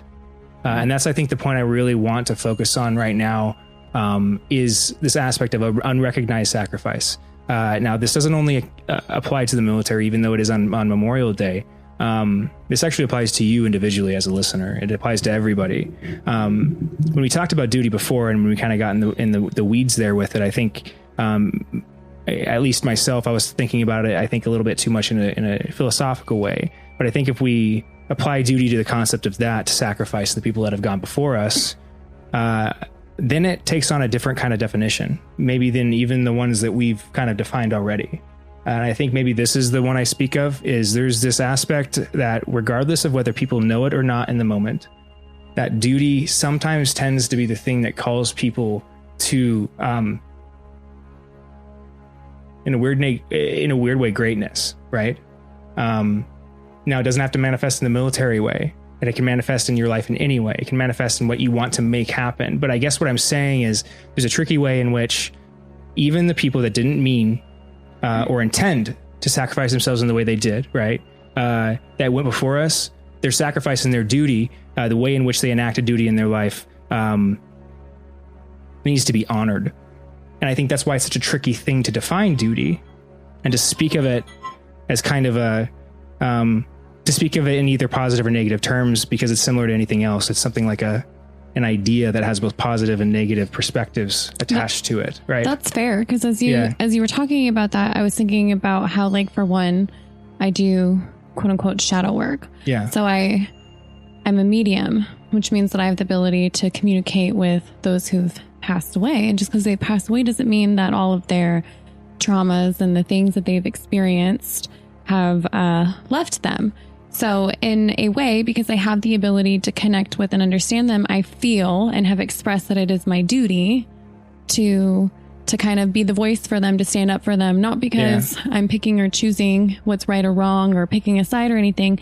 It's just that that's what I understand. That's your sacrifice. And that's where my value is. Yeah. And yes, it has been a huge sacrifice. It's been a huge sacrifice for Jesson because he's been supporting me as not just my friend, but making sure that my kids and I have a safe place to live. He was there during the near-death experience and the weird things with the aliens, and when my cousin who passed away, and when I realized there was a medium started speaking to me. But not only that, me doing this requires a certain level of sacrifice, I guess. Yeah. Because when I come into contact with new people and I develop really strong bonds with them, I'll pull out or mirror any shadow that they either have internally or have following them.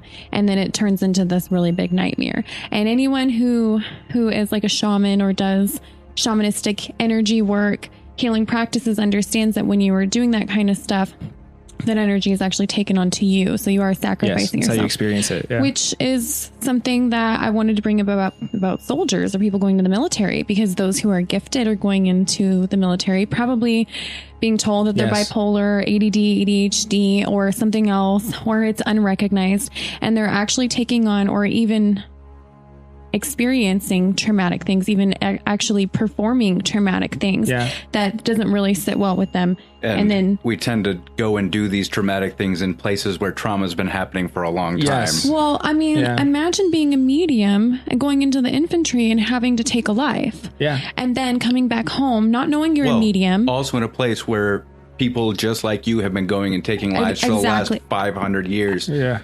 Yeah, is it PTSD or those nightmares? We seem to be liking the same war zones quite a lot over the last century or so. So there's a lot of pileup. They say that they're being haunted by their actions, their nightmares, all of these memories, because they're actually being haunted. They're haunted. Yeah, they're actually being haunted. And that's why it's hard to define. Is why it's one of the things that we have a hard time fixing. Right. In people. Right. Mm-hmm. And I hate the way we talk about these things. That's another aspect. There's experiences, like you just said, that are can be so traumatic and so terrifying that if you don't recognize what you are at a fundamental level, you're not going to be able to reconcile with what the energy is of the experience. And I think that we do people a disservice. Many of them military members, 858 when I say this one, when we don't properly recognize that sacrifice. Mm-hmm. You know what I mean? Go ahead, Jesson. Sorry. Oh, no. It was something I was thinking about when you were talking about sacrifice earlier, and something Beth was saying about not having the same concept of duty or duty as a positive thing. I think another problem we have is, and I see people use this as a tool quite often in political spheres, is you can respect and honor someone for their sacrifice and their duty without accepting the need for it, which I think goes back to entertaining an idea without fully accepting it. Because a lot of times, like, I mean, there are good arguments for us not going into several conflicts over the last, let's say, century. Let's stretch it back a little bit. Let's stretch it back so it doesn't have to be anything fresh. But there are arguments for not engaging in any conflict we've been in. Let's go back to the Spanish-American War. I don't think I'm going to offend anyone on that one. What was it? What was the ship that blew up in the in Havana Harbor? I know what you're talking about. I can't remember the name. Was it the Beagle? Something like that. It was something weird. That sounds right. Yeah. Let's go with the Beagle. Don't Google it, guys. I think that might be the one that went up north. But okay, go ahead. Yeah. No, anyway, so there's evidence that was not a bomb. There's pretty good evidence that it was not a bomb. That just something went wrong. But we were looking for a good reason to fight the Spanish, so that was a good one. So we went with it. Me saying that should not be viewed as any sort of indictment of those people who sacrificed their lives and served their countries in that war. Exactly. That war might have been a bad idea. It might have been a fucking awful misuse of those people's duties and devotion to their country. But that's not something that they did wrong. No. So I see this because, like Beth was saying, she doesn't see duty as the same positive thing. Also, there's this thing where people tend to find it very easy to assign virtue to their own characteristics. So maybe for whatever reason, the way we were raised, the way we were born, some energy that's inside of us, we were predisposed to that concept of duty. Yeah. That's a good point, actually. So it's a really, since we did it, it's easy to say, well, it's a really good thing. I know it's a really good thing because I'm fucking awesome and I did it. Yes. So It's that same thing. It's easy to assign virtue to your own. We'll take one of the perspectives of the dualistic thing. Yeah, yeah. And then, like, only view it from that angle. And so, yeah, no, Beth not having the same predisposition to that form of duty, she doesn't see it as the same positive thing. In the same way that we didn't. Yeah, right? yeah. And so I see your point, and I think it's a good point too. But there's a aspect of that I really want to kind of transition into looking at duty as a definition again, but kind of thinking about it in the second definition, in the thing that calls you to what you're supposed to do. Okay, but let's think about it in the way we think about in spiritual terms in your life. Okay. I think everybody right now, a lot of people out there in this world are kind of the fundamental question of at least the millennials and Gen Z right now is kind of, what is my purpose? Lost purpose. What is my meaning? Right. And I kind of feel this calling. I felt it myself for a long time. I see it in, friends and family around me. I see it kind of in the world, in the media that we create. And I think what that's demonstrating is kind of this misunderstanding of the definition of internal duty. Something like, what am I supposed to do with my life? What duty do I have to myself?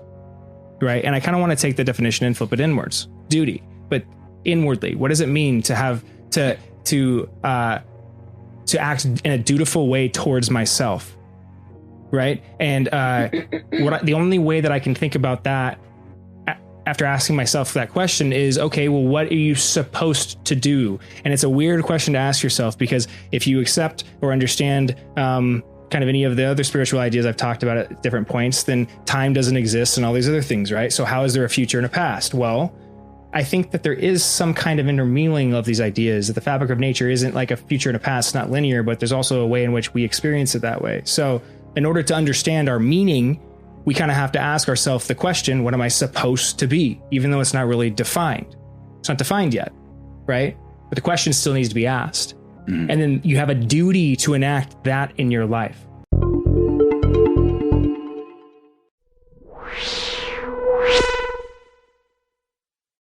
Right? You have a duty to yourself, to honor yourself and enact the highest version of yourself in your life.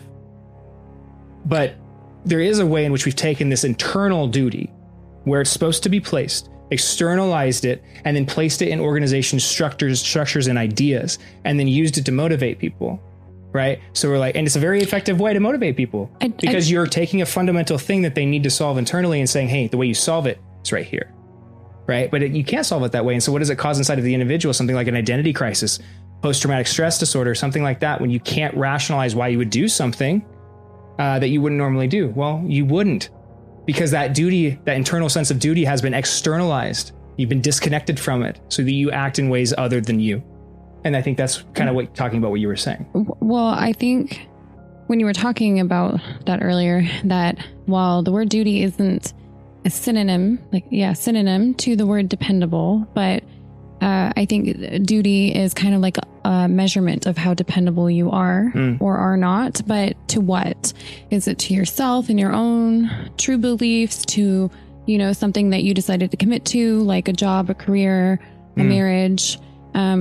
It varies. But when I was talking earlier, or what somebody was, I butted in and I said 858. Yes. And so I looked up the angel number, and it's not totally spot on with everything, but it did use some of the key words that we were talking about earlier. And it says the meaning of number 858, as well as the meaning of angel number 2017, that's weird, is reassuring you that you're doing a good job taking care of people in your life. You are the pillar of strength and someone they can depend on during times of difficulties. Being dependable has helped you with all your achievements, and it has strengthened both your personal and professional relationships. The angel number 858 is telling you that you should be proud. Being the person that people turn to during times of crisis is a big deal. It says a lot about you as a person and the kind of influence you have on others. When you keep seeing 858, the divine realm is encouraging you to keep up the good work. You are someone reliable, even if it means sacrificing your own time and resources. Yes. So there is a weird way in which duty is incorporated into that idea, or responsibility, at least I think it spoke of, right? And there's a responsibility, I think, that everybody has. No, it doesn't say responsibility. What did it say? There was a way in which it said something else that I was keying on there. Here. Sorry about the delay there, guys. Dependable. Right. That was the word I used. Dependable. Dependable, but dependable to who? To other people, right? Or dependable to, like, and if not to other people, then to what? That's what I just said. Yeah. Right? Like, what are you dependable to? And I think when we're talking about angel numbers, well, you're dependable to them. Who are them? Right? And in what way would they maintain how would they communicate to you the path to maintain that dependable nature? Well, the way that I know it, if the psychic abilities are true, which I believe they are because they've manifested inside of me, I've seen them manifest in other people, is through your emotions, that they'll communicate to you where you're supposed to go, as I was just saying, right? Like through something like how you feel it. You feel called to it. You feel pulled to it. That internal duty, right? Mm-hmm. Drive of some sort. That's something like an innate thing that, when properly embodied, will drive you towards what you're supposed to do. Now, supposed to is a weird way to think about it too, because that kind of also defines a finishing point. There isn't one, but it's the way that we have to talk about it because it's the perspective we live in. This is a thought that kind of popped into my head while you were talking about the externalizing of the internal duty and kind of viewing it as a manipulation, like trying to control certain people by using this. But I see it as kind of a different thing because, and this just by fucking random chance is a military thing, but it just is. I think it was British engineers. They measured like 1,000 pilots or something like that, and like did their arms and legs and hip width and all sorts of shit. Did all sorts of measure biometrics and things like that of these pilots, and they came up with an average so they could make a cockpit that would fit the average person. So they could just make one cockpit and everyone would be able to fit into it because it was the average of everyone, and so it'd be close on everybody and they'd be fit. And not one motherfucker could sit in that airplane.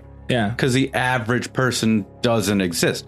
So it's kind of this thing where we've created, like you say, we've created this structure, this shoehorning people into it for them to be able to accomplish their duty, whatever it may be. But the thing is it's the aggregate of 1,000 fucking pilots that we measured, and it doesn't actually fit anyone perfectly. There are people who can say it's comfortable. They're like, oh yeah, no, it's the average. And I think that means it's a good thing. So I'm going to say it's comfortable. I'm going to sit in it. I'm going to say that it's the right thing, but it's not really. And it's not so much a, it's its own creature that's feeding itself. There's no they. That's there is no they. You answered the question earlier. They is all of us. Yes, exactly right. And that's a really good point to make. That how we get here is something like best intentions every time. That we've been reading a book together. I think you've read the full thing before, but it's called Dark Psychology. It's a really interesting book, good read for a lot of people, especially if you've been through some hard things in your life, right? It'll kind of maybe put some context to them for you. But there's ways in which people every day, everybody manipulates other people, everybody around them, right? Mm-hmm. And this manipulation, a lot of times, both is disguised in or in both ways, in both people, both the person manipulating and the person being manipulated, in something like best intentions. Yeah. Something like, I'm doing this out of love, or I'm trying to kind of help you, or I'm trying to, whatever this is, however you justify it internally. I know what's best for you. Exactly. All of this kind of stuff. You saw this play out in a very extreme way in The Joker, the new movie The Joker with his mom, right? Kind of trying to protect him and things like that. Anyway, that this kind of justification of manipulation is a certain thing that you'll find everywhere in your life once you start to see it. It happens, like we were saying, in certain ways with the way that we market the military, right? In the military experience, in movies like also. It happens in media with politicians. Our educational system. It happens with our food. It happens with, it'll happen in your own families. It'll happen with your friendships. It'll happen everywhere. You'll do it with your dog. You'll manipulate them into doing things with the best intentions. Never, she's pushy as shit. Yes, exactly. But you'll justify it. And all of these ways, we'll do it constantly internally. But that type of manipulation is still nonetheless manipulation, and it pulls you further off of center, off of you, so that the only way you get away from that is to stop looking outside of yourself. It's the only way. You know what I mean? To center yourself, to balance yourself, and to focus on that duty, to take that duty away from other people and other things and be like, no, that's mine. It's actually what makes me unique. A similar concept I've talked about here before is sacrifice, right? We were talking about sacrifice at the beginning. I think that's the card that you pulled about the game that on the deck, that we weren't really expecting to relate very well, but about the island tribe that has this game, right, where they ride the horses and they have this bloodletting ceremony, essentially. Indonesian, exactly. Well, you have this this way in which the idea of duty, I think, has been externalized. There, it's a good example of it. And then the sacrificial aspect of it, we talked about as well. And that's kind of what I was getting to is there's a way in which you need to sacrifice the idea of yourself every day. The way you do that is through actually, in a weird way, taking that sense of duty away from other people and other things and other places. Because it's also, when you do that, it's their responsibility then too, right? We can blame it and flip it the other way and project and be like, no. Because you're also doing these things to me, because you're manipulating me in these ways and I see them now, not my problem anymore. Problem is, yeah, it is. Still is your problem, right? So you still have to take that responsibility back and then figure out where you're supposed to go, separate from all of those influences, separate from all of these things and manipulations, right?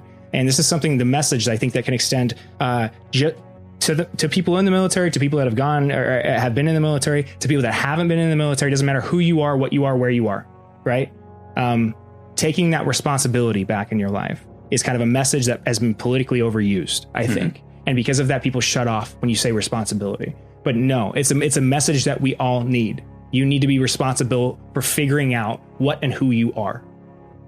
It's nobody else's responsibility. And in a weird way, something that I didn't key on at the beginning is that was one of the problems I was fundamentally trying to solve myself with the military. And that's maybe why I defended it a little bit, is because it did do that for me in a weird way after the fact. But I had to go through the manipulation to figure it out. And would I wish it on anybody else? No, I wouldn't. I would hope that you'd be able to figure out whatever lesson you need to learn without having to go through the experiences that I had to go through. And I think a lot of other military people would say that. I think that's why a lot of military men and women go and do that. Sacrifice so that other people don't have to. So that if you're listening to this and quite often that was the whole point at the beginning. Yes. You might see it as from a different perspective and what you've sacrificed and what you've done for other people. But at the beginning, you may not have seen the end goal where it ended up being, but that was probably where you thought you were headed. Yes. All right. I just flipped to a page in the book Faith and Magic in the Armed Forces, and just a little paragraph popped out to me. I don't know what it means. We're going to see if it relates in any way. This is from page 163. The top it says, daring to deploy. Out of the fire arises action, the burning within that compels us to move, to duck, to fire, to run.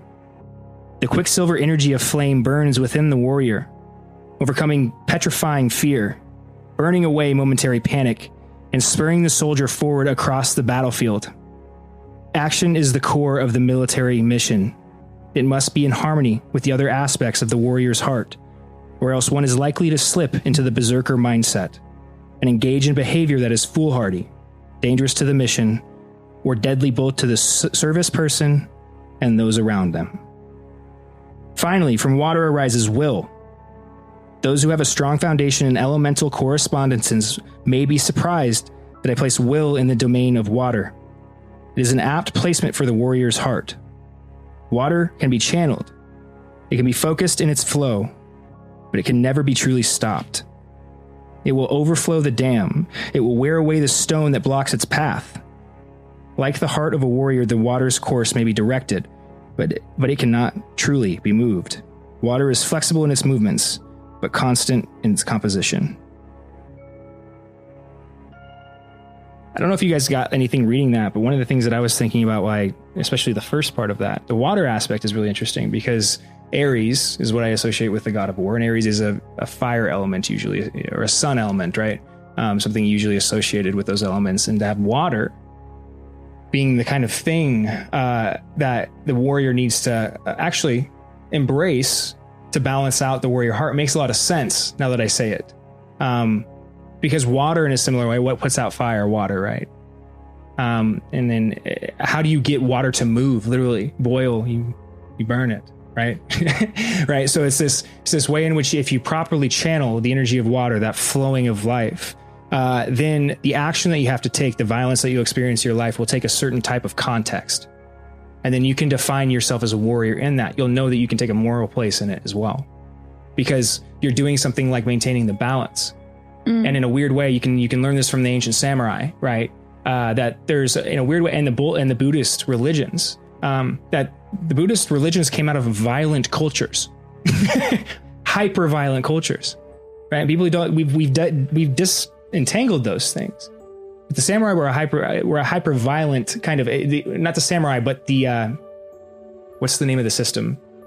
The feudal system? The feudal system. Thank you very much. It was a very violent way to rule lands, a tribal way of doing it, right?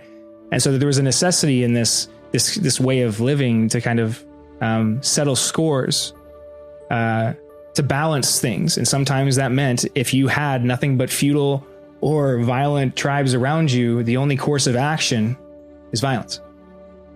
Now, the lesson that's always in all those movies, you watch The Last Samurai or whatever it is, maybe it's not the best example, but the lesson in those movies is not to be the thing that cowers, to run away. It's actually to be the thing that knows when to fight. When is the proper time to stand? When is the proper time to draw your sword? And when is the proper time to take that kind of an action? It's a hard question to ask yourself. What's that quote? There may be necessity in it. About why somebody who practiced the gardener. The gardener one. It says, I'm looking it up. Yeah, the guy's teacher is a samurai, and he says, you always talk to me about peace, but yet we always train for war. And he said, why is it that you always speak of peace, but you always train me for war? And he says, well, because it's better to be. Oh, here we go. I don't know if it's actually Bruce Lee, but that's the quote. You like water. Well, I'm not going to say. You teach me fighting, but you talk about peace. How do you reconcile the two? The teacher said, it's better to be a warrior in a garden than a gardener in a war. Exactly. Yeah, that's in the second Joker movie too. Is it? If you notice, it's a very subtle dynamic, but what happens in the beginning, you see him, it opens up and he's in the mirror and he's trying to like pull his face into a smile, right? Mm-hmm. It's like, I want to be happy, right? And the second Joker? The second one with Joaquin Phoenix, right? The newest one. Oh, okay. Yeah. I see what's that. I wasn't. Okay. You weren't connecting them. You get what I'm saying though, right? Yeah. I was like, Joaquin Phoenix is on two of them now? No. Is what I was thinking. Yes, the new one, I mean. Anyway, he's trying to pull his face into a smile, right? And you see him being kind of bullied by people around the city, like constantly beaten down. What does he do? He runs away, right? He tries to be kind. He tries to, he even cowers. And then what you finally see in that movie is he's in the subway and people are bullying him and beating him down and all that kind of stuff. And what they demonstrated why that movie was so meaningful is it shows you the snapping point in somebody when the Joker came alive inside of him. Right. And it was actually, oddly enough, when he was cowering, when he wasn't doing anything to defend himself. He hadn't taken one action to defend himself. And the thing that's what actually called forth the unbalanced thing, like the Joker inside of him. So in a weird way, as you were just kind of getting at with Bruce Lee, the thing you want to embody, and this is a point that a lot of people that go across through the spiritual awakening. I don't think it's actually a Bruce Lee quote.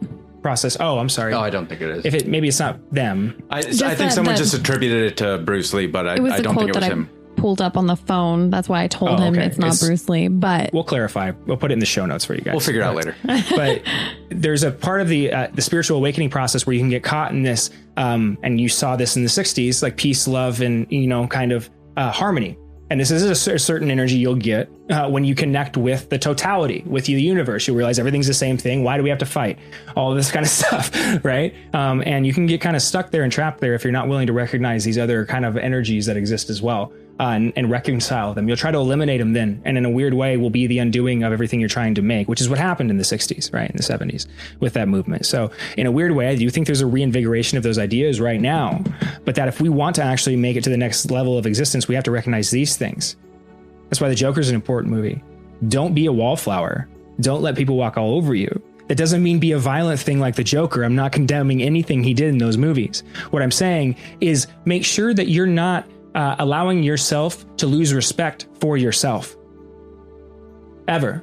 You need to be able to respect yourself and stand on your own 2 feet. And if somebody tries to make you feel lower than them, you need to stand up for yourself through words, through your actions, not through violence. That's how you avoid violence, right? Don't be a wallflower.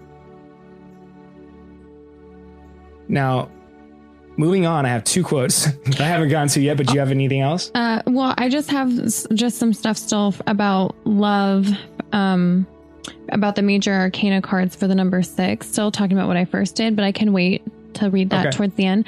But will you hand me that deck of cards, the Galactic Heritage cards? Because I would like to see if there's anything that applies to what we've been talking about, because these are more talking geared about towards war and sacrifice. And I'm like, those are pretty. Anyway, yes, okay. So she's going to pull some of those real quick while she's doing that. Zoom Alt Class Destroyer is also very nice looking. Actually, Jesson, since you are not somebody who pulls cards and does divination typically, I know you do have some cards, but this isn't like something that's like right up your alley, just to show that like, you know, this can be done with anybody and everybody. Would you like to pull no more than 3 cards? I'd keep it between 1 and 3 cards and see. So 2, got it. Perfect. That's what I was thinking. You read her mind. I wanted to give you a choice, though. Everything's all about choices. The illusion of choice. That's a good debate. We can do another episode on that. So this is the Galactic Heritage cards. It says the first and only of their kind. This 108 card divination system, based on material from Lissa Royal Holt's groundbreaking book, The Prism of Lyra, is designed to help you tap into your star lineage and karmic patterns, while revealing lessons brought to Earth from the stars and how those lessons can be used in your life on Earth now. So if I believe we're star children and we came from the stars, or that gods might be aliens or anything like that, then I was hoping maybe these cards might have some kind of tie to those theories. Or if Carl Sagan's right, we're all made out of stardust. Yes, I love Carl Sagan too. Everything's happened on that pale blue dot. Okay, so you can go ahead with your quotes and stuff. So I have 2 quotes. The first one's going to be from Jocko Willink. I don't know if any of the listeners are familiar with his work, but Jocko is a ex-Navy SEAL, and he's very popular. He's been on Joe Rogan's podcast. He talks about extreme ownership. It's this kind of a self-help plan that he's developed himself, and it's taken directly from kind of some of the tactics and methods that he learned in the military. But there's he has a very interesting perspective, and I kind of wanted to talk about it a little bit. I don't know how directly applicable it will be, but I have a feeling it might be. But I have 2 of them here. The first one, only one from Jocko, but the first one I want to read is, it goes, generally, when a leader struggles, the root cause behind the problem is that the leader has leaned too far in one direction and steered off course. Awareness. And I thought it was really interesting how he ended it with awareness, because I think most people would take that as, situational awareness. That's kind of the way we define it in the military, right? Is having your head on a swivel. Always know what's going on around you. Every time someone says the word awareness, situational awareness goes off in my head. It's beaten to your head, right? I think that's kind of what most people would read out of that. But what I found interesting is what Bethany was talking about just before that. Different type of awareness. And how he said that the root cause behind the problem when a leader struggles is that the leader has leaned too far in one direction. He's been unbalanced in some way. In the military context, that means, if you're a leader, you're responsible for the lives of other people. Right. And what would pull you out of balance? Well, I think what he's talking about is something like your ego, something like a conception of yourself that isn't true. Right. What? Nothing. I'm reading. I think it's cool. I'm reading this, and it's cool how much she's it ties shaking her in. head, and she's really excited. So I got anyway, but I'm going to read the second one really quick too. Maybe that'll apply here in a second. I'm not sure if it's really meant for this moment, but here, let's go on. This one also is by Ellen G. White, and I thought this was really interesting too. It says, "The greatest want of the world is the want of men. Men who will not be bought or sold. Men who in their inmost souls are true and honest. Men who do not fear to call sin by its right name. Men whose conscience is as true to duty as the needle to the pole. Men who will stand for the right though the heavens fall." And I think what I liked about this quote is it does kind of tie in the spiritual meaning of it too.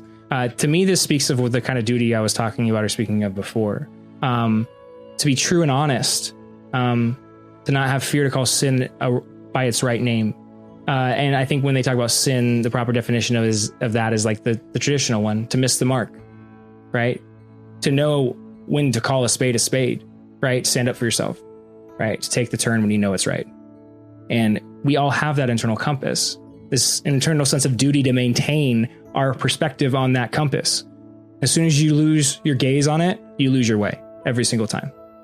And you have a duty to maintain that, a duty to yourself, to maintain your direction.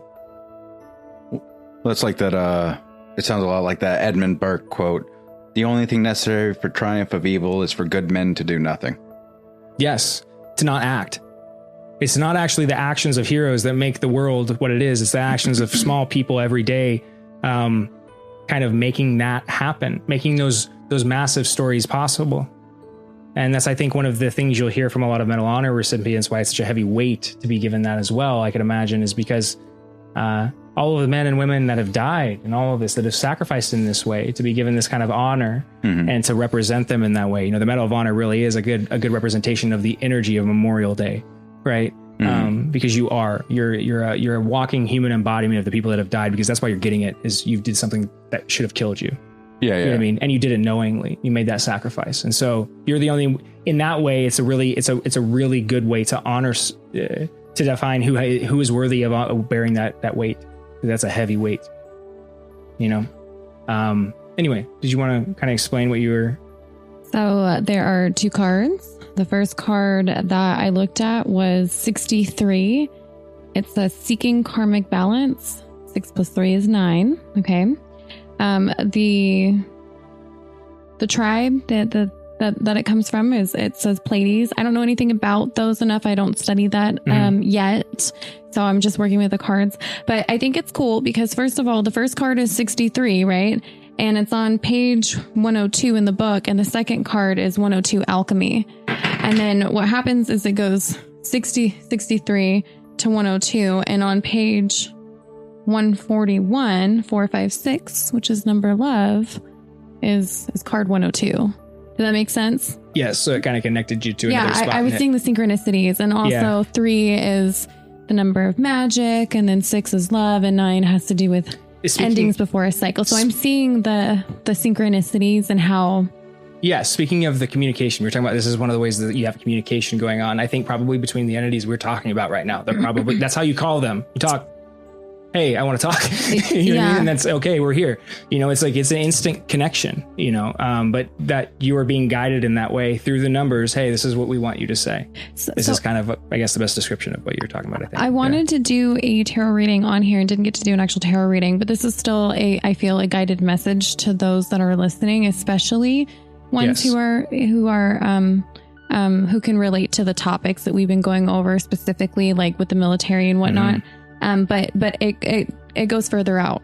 It's all of the episodes are working that same function. Well, I think. What's cool is the second card really ties into the episode that we just did before with Jesson. Exactly. It's so neat. Yeah. Okay, so I'm gonna read this to you. Okay. Very cool. Yes. It says, as a 4th to 5th destiny species in this era, Pleiadians are now experiencing a higher spiritual awakening. They recognize their past imbalances and have gained a sincere intention to balance karma by recognizing that all things happen for a reason and learning from their choices. This card encourages you to do the same. A Pleiadian guide is most likely assisting you with this. Take an honest look at your repeating challenges and know that karma is at work. These obstacles are gifts to help you move to the next level of your growth. Embrace them and open to the lesson they are teaching you. There's more. Okay. It's kind of long, but it's worth it. It's worth it. Okay. When the Pleiadians were a young species, they made many choices that they regretted. This created karma for many of them and for the species as a whole. But as they evolved, they learned to balance this karma by gaining wisdom about their past actions. This card refers to the era in which the Pleiadians matured as a species. They learned the lessons of their past and became committed to helping other younger species avoid making the same mistakes that they did in their past. This is one of the many reasons why they interact with humans in the present. If this card comes up in your reading, perhaps you had a Pleiadian lifetime in the ancient past when they were a young species and you are now balancing that karma. Or perhaps you have a connection with a Pleiadian being from this mature present era who is working with you now by giving you wisdom and guidance. Look to the other cards for clues, which we're going to do. It may also be possible that you are balancing karma in general and your soul desires to stop repeating old patterns from the past. This is a clear message to look at your life and your actions clearly and do whatever you can to stop repeating old destructive patterns. Always remember that wisdom neutralizes karma. For in gaining the wisdom of lessons from the past, future actions are made from a conscious place. And this is the ultimate way to balance karma. Again, page 102. And the next card, I know you want to say something, you wait. This is cool. It's alchemy on page 141. That ringing in my ear when you said that. This comes from the group or tribe Assassini, which sounds like assassin. That's weird. And the key word in the other card was present. This one's parallel. So I see parallel as like duality, like dualistic. Okay. So the Gemini concept again, which is interesting because this does kind of look like a Gemini or the lover's card, sort of. I mean, it's abstract art, but those you that don't know, the the Gemini in the zodiac are kind of the dualistic nature. Oh no, it's sign, actually right? two faces. Look at the card. It's actually two faces, just like the Gemini card. Or just like the Gemini card, just like the Gemini sign. It's literally two faces at the end. Do you see them? Yeah, the ability to take on all perspectives, right? Yeah. The ability to kind of maintain a balance between those and all perspectives. Oh, yeah. Yes, That's super neat. In the ideal sense, yes. Yeah. Okay. All right. So the other card is a little alien looking thing with what looks like a helmet for an astronaut, but actually looks like Earth at the same time. And it's holding a book reading and standing on a book at the same time. So it's really interesting. This card, like I said, is pink with rainbow colors and has two faces that kind of look like Santa Claus's elves. And also totems. Totem poles? What are they called? Totems. Are they totem poles? Yeah. Yeah, Okay. totems. Anyways, it says integrity. Nope. It says, excuse me, wrong page. No, it doesn't. It does say integrity, but that was the wrong page. Reality is created through our consciousness. Do you see how that ties? And unconscious thoughts, emotions, and intents. When they are aligned, we become the reality that we prefer, as long as we are following our excitement, which represents the natural flow of the universe. This essential Assassiny teaching is a process of alchemy, but it means that we must look at our self-sabotaging behaviors and confront our shadows, knowing ourselves fully. Only then can we come into full alignment with our true selves. This card means that it is time for you to take this step. Clean up unfinished businesses, be free, and embrace synchronicity. The Assassiny species is a hybrid of human and Zeta and is considered to be a highly evolved species, assisting Earth through its transition. Cool. Deep within the Assassiny collective memory lie the healed lessons of the Zeta, Orion, and human species. Because these lessons were fully integrated, the outcome is a species of pristine consciousness capable of non-polarized thought and a catalyzing energy that propels others forward into their own process of integration. Alchemy is the process of using two seemingly opposite forces and bringing them together for profound transformation. Nearly magical in nature. This card also connects to the past lessons from Orion that were successfully integrated. If you pulled this card, its meaning can vary. A likely interpretation is that there has been, or will be, or needs to be, a shift in your life circumstances that comes in an unexpected way. Our minds often think change is predictable and happens according to a linear model. 933. A plus B equals C. But everything we experience is the result of an alchemical process, an energetic mix of our thoughts, belief patterns, emotions, resistances, and so on. All of these variables create a powerful energetic soup that propels our trajectory. The Assassini are experts in harnessing these alchemical processes and shifting the trajectory toward awakening. Now it is essential to do the inner work necessary to understand the forces that affect how your reality is created. See yourself clearly, including your self-defeating habits and patterns as a way to free yourself from limitation and illusion. Wow, that was really hard to say. Yeah. No, that's interesting though, how much it ties in. And well, like, as you were talking about that, I was thinking about the zodiac signs that you were pulling, right? Like the Gemini, I was thinking about Gemini in terms of a zodiac sign, but also how I was talking about the gods and all of these things being the same thing. Well, also how they transmute into aliens. Right. Well, what these cards are basically speaking of are these energies, these civilizations that have come before us that have developed and gone through the same transition that we're attempting to go through right now. And they're here right now. What I was going to say when you said, like, hold on, is just say hello, because we're talking with them right now. Like, that's how this is happening. That's why you were guided to those pages, and those you literally speaking right there is them speaking. Well, it just said that there was a Pleiadian working with us directly. Exactly. One, yeah. So it's this way in which you have to recognize that this conversation is constantly ongoing, and that the way that hyper advanced civilizations communicate to you is actually literally through you. It's that advanced. Well, and the world through you and the world around you. Yes, exactly. I mean, like when I first went through the awakening, before I realized that I was going through an awakening and thought I was crazy, I remember there were moments where Jesson and I would go through a drive-through, and there was this building right next to the drive-through window on the right-hand side, and it was a psychic building. And without ever thinking about it, suddenly my head would just kind of like lift up and get pushed. Although nothing ever actually pushed it. I just suddenly looked up at the sign psychic. Yeah, I was moved to it. And I remember thinking how weird, because I don't remember thinking like I want to look up. I wasn't curious about anything. I was really into whatever it was I was doing at that moment. But something triggered me to look up and look at the word psychic. Yeah. And so I kept saying, oh, I need to go see a psychic. Oh, I need to go see a psychic. But come to find out that they're trying to tell you you're a psychic. Yeah. Exactly. So there's this tricky nature about, if you don't understand how they communicate, you're going to confuse the communication, right? It's like even when you do is very confusing, because I do think that even the communication that we're demonstrating right now tonight in this episode is still kind of a very, very primitive version of it. It's something like we're just now learning how to translate this stuff. So it's kind of like when you first start to learn Spanish or something, you get a couple words, and because you get a couple words, it clues you into kind of what they're talking about generally. I think it's the same kind of thing happening here. We have such a primitive conceptualization of how this communication goes on, and how this actual method of travel goes on, I think fundamentally, that when we actually pick it up, we pick it up in fragments, because our perception hasn't expanded to the point yet where we can actually perceive it fully. But that it is possible to do that, and that the way that you actually, we've described that there has been individuals that have lived before, I think, that have reached that state. It's been called nirvana. It's been called enlightenment. It's been, we've referred to those individuals as Buddhas, as Zen masters, these kind of things, right? But also the ascended masters, the people like Albert Einstein that we were talking about before. I think Tesla is a good example of this. People that have figured out a way to connect themselves to the Akashic knowledge base, the connection of everything else, the knowledge of all, and to take your proper place in that web of life, the web of existence.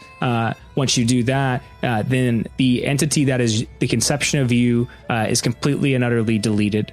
And all you are is totality in that way. And this method of being is the way in which we can connect with all things. We can actually move to all places and be in all places at once. It's why when you go and you talk about what's that type of dreaming where they talk about lucid dreaming? Lucid dreaming is astral walking, I believe. It's a very similar way to describe it, the experience, but that's what it feels like to astral walk. You're actually going somewhere. Your spirit is leaving your body. You're going to those places, those other realms, those other dimensions of sorts. And so there is a way in which when you switch your perspective just a little bit and you say, okay, well, maybe some of the assumptions I've made throughout my life aren't correct, then you can actually start to play with these ideas. And what you realize is it's not only not scary, it can be initially, but you'll realize that everything you've ever imagined or dreamed of is real. It's all real. Everything you've seen in movies is real. Everything you see, everything you can think of is real. Any idea, period. Once you've thought of it, it's real. You've thought of it because it was given to you. And it's already been made. Unless there are any kids listening, then Pennywise isn't real. He's a guy in makeup. Okay. Yes. Well, to clarify. Well, that's actually the point of the story. Is what Pennywise is a shapeshifter, and what makes Pennywise anything is whatever the person is afraid of. Ronan is terrified of Pennywise, so we keep on telling him he's a guy in makeup. So I'm just making sure that all the kids out there know it. If there are already kids listening. Yes. Yeah. Well, I guess children listening to this podcast, to be honest with you. Pretty heavy. Yeah. They got some pretty intense things going on in their brain anyway. So I think the idea of Pennywise I said being a real fuck enough thing. times initially. I think their parents probably made them like. But yeah, it is a really interesting place that we've ended up here. Thinking about that, initially when we first started this conversation, I thought I was going on kind of a weird tangent when I started talking about all the gods and them all being related and then the aliens and stuff. But it seems like that's actually maybe we were calling out and dialing a number, for instance, right then. And now we're I was going to say, just because we ran with it doesn't mean it wasn't a weird tangent. Yes, true. Very true. But just because it's weird doesn't mean it's not true. Did you mean at the beginning of this episode? Or okay. Yeah. All right. But yeah, that communication is something that's always ongoing. And I guess the way it ties into duty too, right? Is that we do, when you're reading about the first civilization, the Pleiades, right?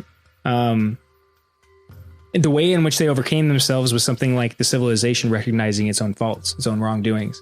And not all of the civilizations have come to enlightenment or the next level in the same way, right? As what was interesting about the second card you pulled. This is another civilization that did it in a different way, right? But the first one, the Pleiades, I think it's interesting. They had this kind of why would we be guided by the Pleiades right now? as a civilization? Why would they be connecting to us? Well, we must be similar to them in some way. We must be at a similar transition point. Why is everybody kind of being so, what's the word? I don't know, but you're whipping the air. In the world. There you go. Why does humanity hate itself so much? Because we're starting to realize all the shit that we've done. And in doing that, that's actually the first step in the process of the Pleiades. Right. You know, it's that's exactly it. But so many people say things like, "Oh, I'd rather spend time with animals than humans." It's like, well, you are a human, and I totally agree with that. Why? Yeah, because you don't like what other humans do. Have you met people? It's that realization. It's hard to get over.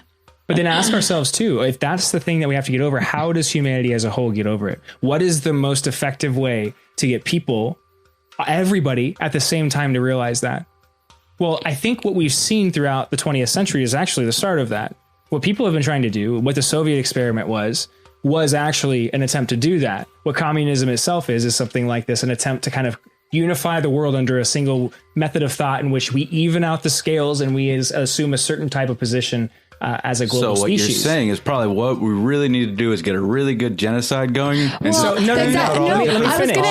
was going to say, in order for me to actually appreciate humans in this world and everything, I actually had to die and recognize the fact that there was a good chance I was never going to be able to interact with all these people I didn't like. My mom, my dad, my kids. Not that I didn't like my kids, but you know what I mean? Like anybody who was making me Freudian slip there. I suddenly realized that even those things that I couldn't stand about everybody around me were actually the things I loved about them, because I started to understand why they were doing, what was the intent. And I empathized with them. So I really, when I thought the world was coming to an end, was like, no, the world is not going to an end and I will not leave. And like, I had all of a sudden this strong passion for everybody. I kept on, you kept on saying like, I don't know why I'm so upset about everyone dying. I don't like anybody. Well, no, and that's the feeling. But it's also like in the example, like I was saying with communism, is like those were attempts. They were failed attempts, as you pointed out. Yeah, every time we've tried I was joking. Genocide. That seems to be where we always end up when we come up with this cool idea. Well, and that's the funny thing is we haven't recognized that we've tried it so many times and always ends in the same place. So that's what I guess I'm getting to, is that idea is like we are being demanded to recognize that the methods of thought we've tried aren't working. And what we're doing right now, which is really dangerous, is trying to repeat the same things. Well, I think I brought up this point last time and if you are going to go through that method of eliminating the people who are dissenters, you always get down to smaller and smaller levels of dissent.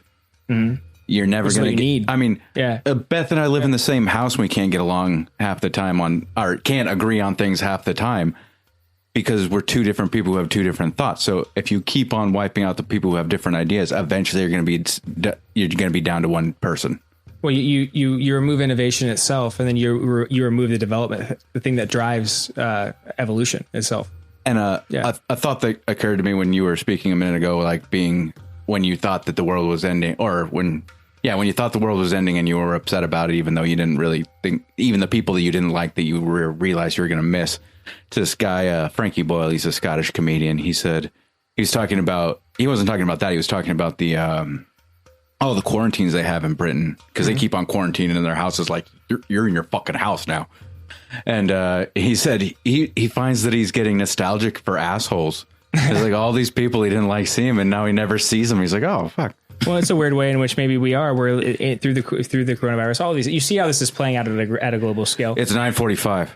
It's 9:44 on my computer. I don't know if that's important. You guys just keep saying what time it is. That's a good comedic break. I like that. Now I really want you to Google search angel number 945 and see if for some reason it resonates with anything. A lot funnier if it meant, because it's not a traditional angel number. It's not. But no, those are good points. And I love that we're laughing at here. Like we needed that comedic break, because it has been a serious episode. And to all you listening out there, I do want to say, like I said, we've done sporadically throughout tonight, but what does it say? Does it apply? No, because I don't want to. I would. Because you guys get all excited about this shit. You got excited about it. Did you not hear yourself just now? No, I just realized. Okay. The appearance of angel number 945 means your sacrifice has been noticed. Oh, yeah. There's more to it, but I'll just end there. No. And if you continue to work hard and put the effort into everything you do, the reward will come very soon. Dear reader, open your mind and the changes will bring you to the prosperity you are longing for. Okay, I'll let you in with that. I see why you're saying you don't want to go further into it. Yeah. I just thought that, the first line kind of, it tied in succinctly. Divination. Yeah, that's cool. Yeah. I still think I was just being funny. You're a psychic too. Look at you. I'm septic. You're a psychic. And to any of you listeners listening out there that are experiencing any of the similar things while you're driving or while you're listening at home, you may be seeing the same things, some other synchronicities, numbers of your own going off, or maybe when you're listening to it, you notice that the number really resonates to what you're going through in the moment that we're going over. Pay attention. Really, all it takes is to open your eyes in that way. Shift your perspective even a little bit, and you'll start to realize that there's all this entire conversation you're missing out on. But with that being said, like I was getting into a little bit there, I do want to say, to all of the men and women that have sacrificed themselves in military service, we do recognize that sacrifice. And we want to know, I speak to any of the men and women that have gone before us, that sacrifice will not go unrecognized or unjustified. That the way that we justify that, I think, and place it in proper context is with the conversation we were just saying. That why, sacrificing in blood like that demands to Mother Earth that the thing that Mother Earth is birthing, honor it. How do we honor that sacrifice? Well, we bring the civilization to the level it's supposed to be at. We do the work individually we're supposed to do.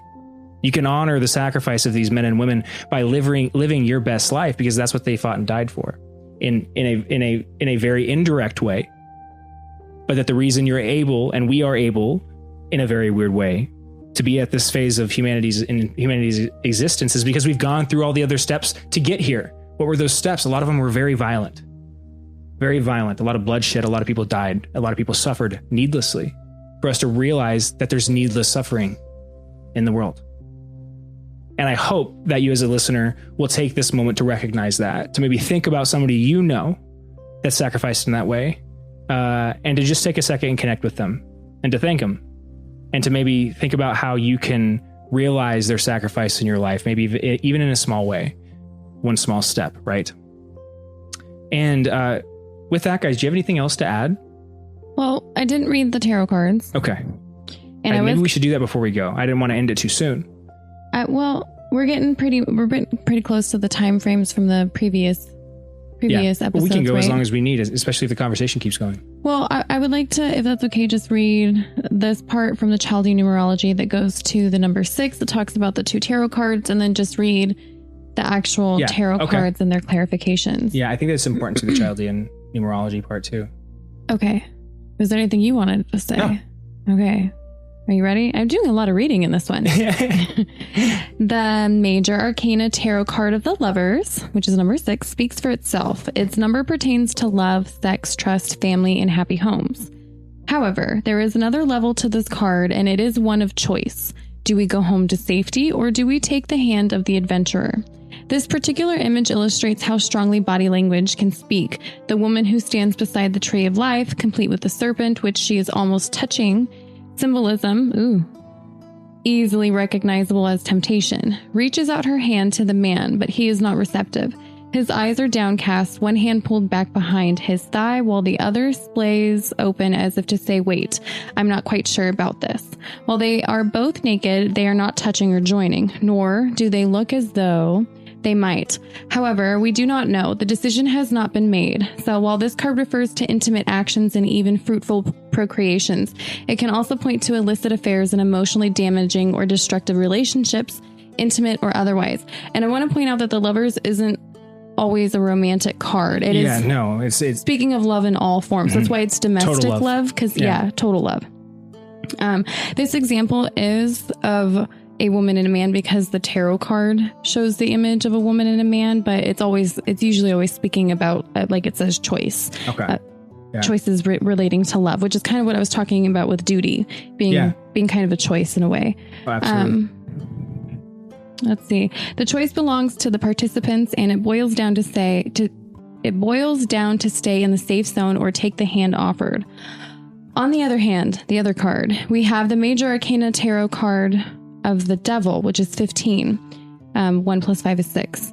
He is the actuality, the materialization of the temptation I mentioned earlier, and portrays the negative side of the 6, which is found not in an actual devil, but rather within the human body, mind, and soul.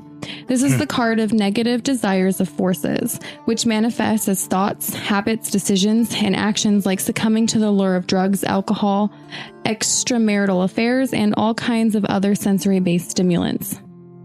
And the changes that follow, which can include everything from broken trust to the devastation of relationships, homes, marriages, and lives. This 15/6 speaks to the potential loss of domestic security, tranquility, and safety. The thing about this card and its message is that it also concerns choice. Have a look at the chains around the necks of these two figures. In other illustrations, these chains are pictured as easily removable. That's true. This type portrays the couple as more bound than others, but their chains are still relatively loose. That's true. Most cards do show the people below the devil as not actually being chained, having chains on them, but not being changed to anything specific. They're just choosing to stay by them. Stay bonded. The chains are in their mind. Exactly. Yes, which suggests that with a little bit of work, one or both could escape if they truly wanted to. The devil does not keep them bound. They themselves do. Two alternatives are on offer here. Remain confined and chained and face the consequences, or break the habit, the chain, using whichever means necessary to return to a place of safety and security. Since the 6 often concerns relationships and love, chances are good that any damage done will ultimately core down to something that is loved. A drug, a job, or even a hobby. Almost anything can fall under this heating, versus someone who is loved, a mistress, wife, sibling, or anyone else. Therein lies the challenge and the choice. So while the 6 is a loving and nourishing essence, it also carries, like all other number essences, a dark side. The lovers and the devil symbolize this quite well, which is very dualistic. Mm-hmm.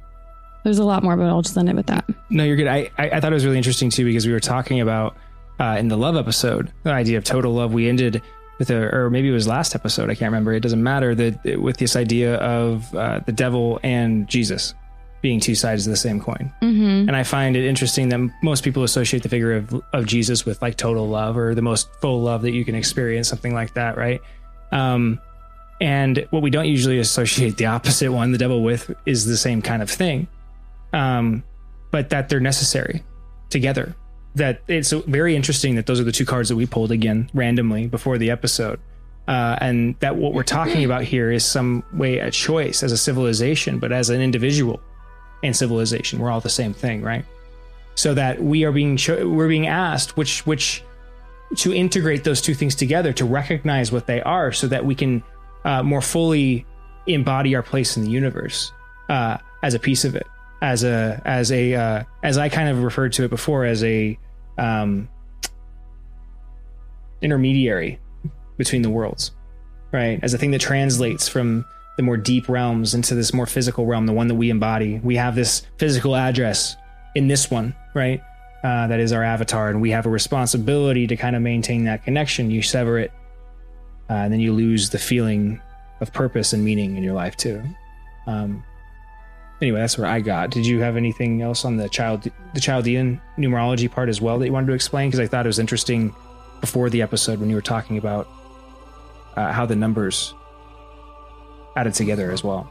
Not anymore on the chat. I'm sure I could if I wanted to, but I'd have to go do a bunch of reading. But the zombie tarot card, the lovers. Okay. So because I'm still pulling cards, I feel like everyone who's listening, and probably everybody here in the room right now, we're all mirroring something similar right now. Yeah. Which could be about first card, the lovers, which is romance, sex, and blinded by passion. Now, while all three of us in here may not be dealing with the romance and the sex part, I think the blinded by passion could be something, because we're all looking for what we love, whether it's through something passionate like the podcast, you exploring a new trip to New York, or me doing something like with the psychic fairs, etc. Yeah. But it's also asking to pay attention to the choices that you make and why you think or feel that you love the things you do. So just really understanding love and the choice of love itself. It says, decisions, where do you start? The head or the heart? The lovers are duality in motion, and you must make up your mind before moving on to the next phase. If you decide to overlook that your new lover or love is one of the undead, because it's a zombie one, don't be surprised when he or she rips your heart out. Maybe it's better to leave this relationship behind. It's starting to sink. So I think that there are some people who might be in a relationship of sorts, whether it's a work-related thing, an actual partner, or just, just, again, some kind of relationship. A relationship that's something you love. Something might be asking you to reconsider, or even think about why you're choosing to be in this relationship. Just consider your choices. Yeah, consider your choices. 955, when you say that, it says angel number 555 tells you that within you is the power to co-create your life experience and pathway. Brings a message from the angels that the efforts you put towards making positive changes in your life will have many long-term benefits. Go ahead, babe. The clarification card was the Queen of Cups, and just because I'm not going to read every definition from here. The Queen of Cups has to do with love. It has to do with healing. The Queen is again related to not just a female person, actually, but like anything related to the divine feminine. So emotions, shadow work, dream work, astral travel, all of the things that we've gone over are these kinds of ideas. So like if you loved being in the military, but you're still having a hard time, with the things that you had to do, it's just ask yourself, why did I join? Remind myself, even if I saw and experienced things that I'm not proud of or happy with, why did I join? What did I do? Spirit, God, source knows exactly why I made these decisions. Yes. And that's what kind of helps you heal when it comes to your relationships with things that are even non-human, like your career path. And then the Devil card says temptation, obviously, excess and self-destruction. In a world turned upside down, no one will blame you for indulging in a couple of vices. In fact, that's exactly what the devil wants you to do. Why bother to restore law and order when you can unwind with a few smokes? Why rescue children from orphanages when it's easier to kick back with a pint of whiskey? Easier. The answer... It says, with a pint of whiskey, the answer to both questions is the same, because you're better than that. So the other thing that all of us, including the people here, are probably dealing with, if not themselves, someone close to them, is addictions. Me, definitely. Yeah. Well, I think most everybody has a form of some kind of addiction. It may not be an actual substance, but I think humans in every part of your life. Find themselves addicted to pretty much anything. Literally, yeah. Toilet paper. I saw a TV show of a lady that ate toilet paper habitually. So the clarification card is, this is interesting. Oh, this is interesting. The two of hazards. Okay. Well, look at the image. It's a man holding a skeleton on a chain. Yeah. And the skeleton's bonded. So ties. It's very similar to the devil card itself. It's death, right? The skeleton. Yeah, exactly. Mm-hmm. Yeah, exactly. So, number 2 has to do with, again, parallels, partnerships, duality. And then the hazards is related to the pentacles, because usually it would be the pentacles in a traditional tarot deck, but because it's a zombie themed, they have the hazards, which is very fitting for the devil, and vices and proclivities, as Baron used to say. And it's proclivity is a word. He didn't invent it. It's actually talking. I know, but Baron used to say it all the time, and I never used that word until then. But it's one of my favorite words now. But proclivity. It's 2 of hazards is talking about how certain relationships can be toxic, or how even yourself can be toxic to a relationship. And since it's pentacles, I'm thinking more along the physical body and also work related things, finances. So your relationship with money, your relationship with your physical health, and then, again, addictions, which you're putting in and out of your body, which with the cups being the clarification card in the other one, is about healing, drinking water. What does that do? What you were talking about, what does it do? It detoxes your body. It gets rid of the toxins and it helps balance it out. Now, I'm not saying anybody who has vices needs to completely just eliminate every vice out of them. Actually, don't do that, because you'll sabotage yourself by doing that. Think and feel the point is all about balance. So again, why are you doing it? Yes. Why did I choose to smoke? Why did I choose to drink? Why did I choose to stay up all night and talk on the phone? Whatever it is. However it manifests. Why? So I think the point is that heroin and moderation can be a good thing. Real quick, I want to... That was a joke. I wasn't... I didn't even know what to say back then. I was like, well, let's pull out some studies about this.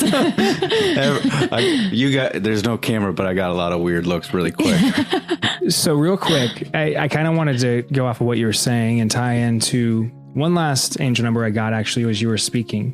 1414, I believe is what it was. And it's actually a recording number here in the program I used to record that popped up. It was 4747. I apologize. Anyway, I wanted to talk about real quick in that context in duty, right? I think what Bethany was going over and what that message was about was I think our guides right now, our angels, the aliens, however you want to refer to them, are trying to tell us or give us examples of how we can tune our radio receivers, right? One of the ways you can do that is by taking care of it.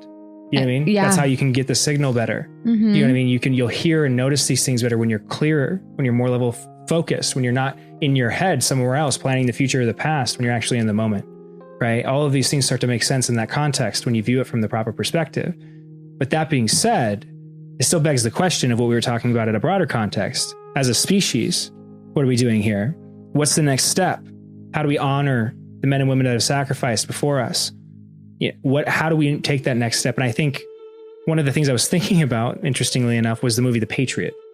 It's one of my favorite movies. And one of the things that always struck me about that movie was a very specific scene. Heath Ledger is also in this movie. And it's a scene where he's towards the beginning of the movie, they're fighting and they're losing the war. And the American Revolution is towards the beginning, and the Americans are losing the war. The Patriots are losing the war. And it's after a battle, and they're all kind of beaten down and brutalized. And he's walking through this camp, and he sees this old tattered flag on the ground. It's all ripped and torn. And he picks up the flag. And as he's picking up the flag, there's a soldier all bandaged with a bloodied head. And he's kind of leaning over all ragged and torn. And he looks over kind of with a disdainful look and says to Gabriel, I think is the name of the character that he plays. It was Gabriel. Gabriel, right? Yeah. He says, it's the lost cause. And Gabriel looks at him and kind of stares at him for a second and then doesn't say anything. And later in the movie, he's around the campfire and they're starting to win the war. And there's a turning point. And during its turning point, you see him sitting around the campfire sewing and talking about his experience and what he envisions the future to be, what the future America will look like. And he's literally physically sewing the flag together as he's doing it. Now, what always pulled out of that, without spoiling the movie for anybody as you go forward, is that what it took to create where we are right now is that kind of sacrifice. But it's not only that kind of sacrifice, it's that kind of belief, the will to power that Nietzsche talks about, the will to create, right? And that's something like a cause. How do we do that? How do we action it in everybody at the same time? Well, you have to have a cause. You have to have a vision of it. You have to make some kind of doorway people need to walk through, right? And the way you do that is by actioning it, intentioning it. We can do it now, right? What's the cause? To wake up, to level up, to join the rest of the universe. Do you see the symbolism behind him weaving the flag and predicting things? Because most weavers are considered sievers. Yeah. Seers, I meant to say. Somebody who has prophetic visions, or is also somebody who weaves or sews or crochets or something like that. There's symbolism. Is also a spider, which was the tarantula in the previous episode. Exactly. Also, this isn't as metaphysical as what you're talking about. Because mine always is. But that movie came out 21 years ago. You can go ahead and spoil it. They're not going to watch it. That's very true. Anyway, to go on, actually, because it does help with the story. The point I was getting at, very good point, is he later goes on and he ends up getting killed. That character does, right? Before they win the war, right?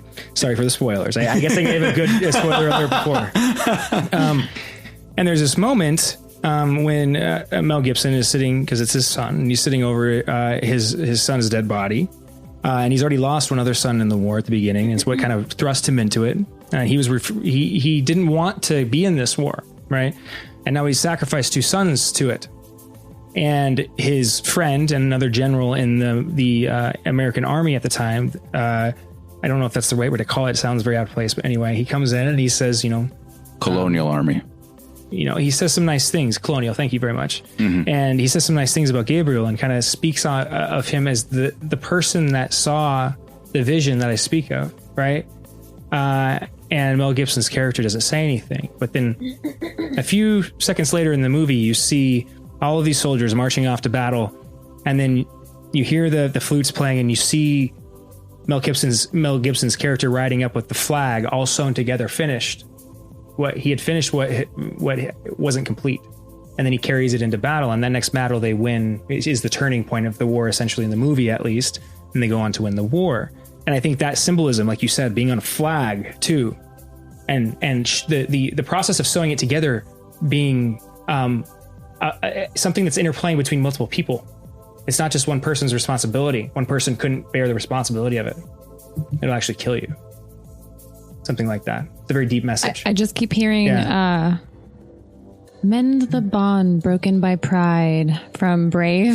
Yeah, I was like, I know that one. Yeah. She thinks that she had to actually physically sew up the tapestry to mend the bond, but it was actually about the fact that when she was breaking the bond, she cut the tapestry, yes, but the point was that she was breaking the bond by, getting into the argument with her mom. And there was two different perspectives on one topic, and they both kind of wanted the same thing for their kingdom, just to go about it in a totally different way. And it was to avoid war. Yeah. Yeah. This is how we get away from it. If we don't want to experience that kind of suffering anymore, it is something that I think we can eliminate, but it requires something like this kind of realization inside the individual, and not only the individual, but humanity at the same time. And so the last thing I want to leave you listeners with is an angel number that I was saying before that I got when she was pulling those cards. And it's angel number 4747. And it says angel number 4747 is a representation of confidence and believing in yourself. Your guardian angels are helping you to find your inner confidence and sending you this number so that you can be guided into the right direction. So that being said, I want to thank everybody for tuning in tonight. Wait, did you say 4747? Yes. Okay, so that's 11 and 11, or 1111, which is 1 and 1 side by side, like parallels, which also goes to 2, which is duality, parallels. Love. Okay, so if you add them all together, it's 4. All of the repeating. Okay, so you see how the matrix pops out of which this has to too, do with right? foundation, security, the code, your home. It's not domestic love, but it is close to that. Mm-hmm. It's all of the things associated with domestic, just not the love part. Loving yourself. Number 4 is not about loving yourself. It is about secure foundations. Well, but 6 is. Yes. Yeah. And 6 is also about loving your surroundings, not just yourself, your surroundings. Mm-hmm. Integrating those things. The total love. Well, do you have anything else before we get out of here, Jesson? I was going to say that if you subtract the 4s from the 7s, you got 2 3s, and if you add them together, it's a 6. Aw, look at you. Yes. Oh, is that a thing? I was being silly. I was trying to make fun of you. No, but I thought it was cool because you did it in a dualistic way. You did the opposite of what we do and still found a mirror. So that was neat. Maybe it's actually. I was just trying to find 6. I need to start trying that now. I was trying to find 6 with the numbers because you said 6. That's funny. Maybe it is. I was saying that's a language that maybe we only know a couple words in right now. Maybe that's another couple words we just learned. Who knows? But with that, guys, that is the Unfounded Podcast. I want to thank you all very much for tuning in to the last 3 episodes. We've been having a blast here creating these episodes, and I really want to thank you for your support. We will be back on here very soon, and I want you to know that we all love you very much. That especially for all of you veterans out there, all of you that maybe are going through a hard day today, remembering somebody that you love that you maybe are missing right now. I want you to know that we're here with you and that we are remembering them now too. And that we are going to honor their sacrifice and the sacrifice of anybody else that goes before us or has to sacrifice in that way in the future. And the way that we'll do that is enacting it in our lives so that we can all join together as one and join the universe as we should. Have a good rest of your night. Lots of love. Bye-bye.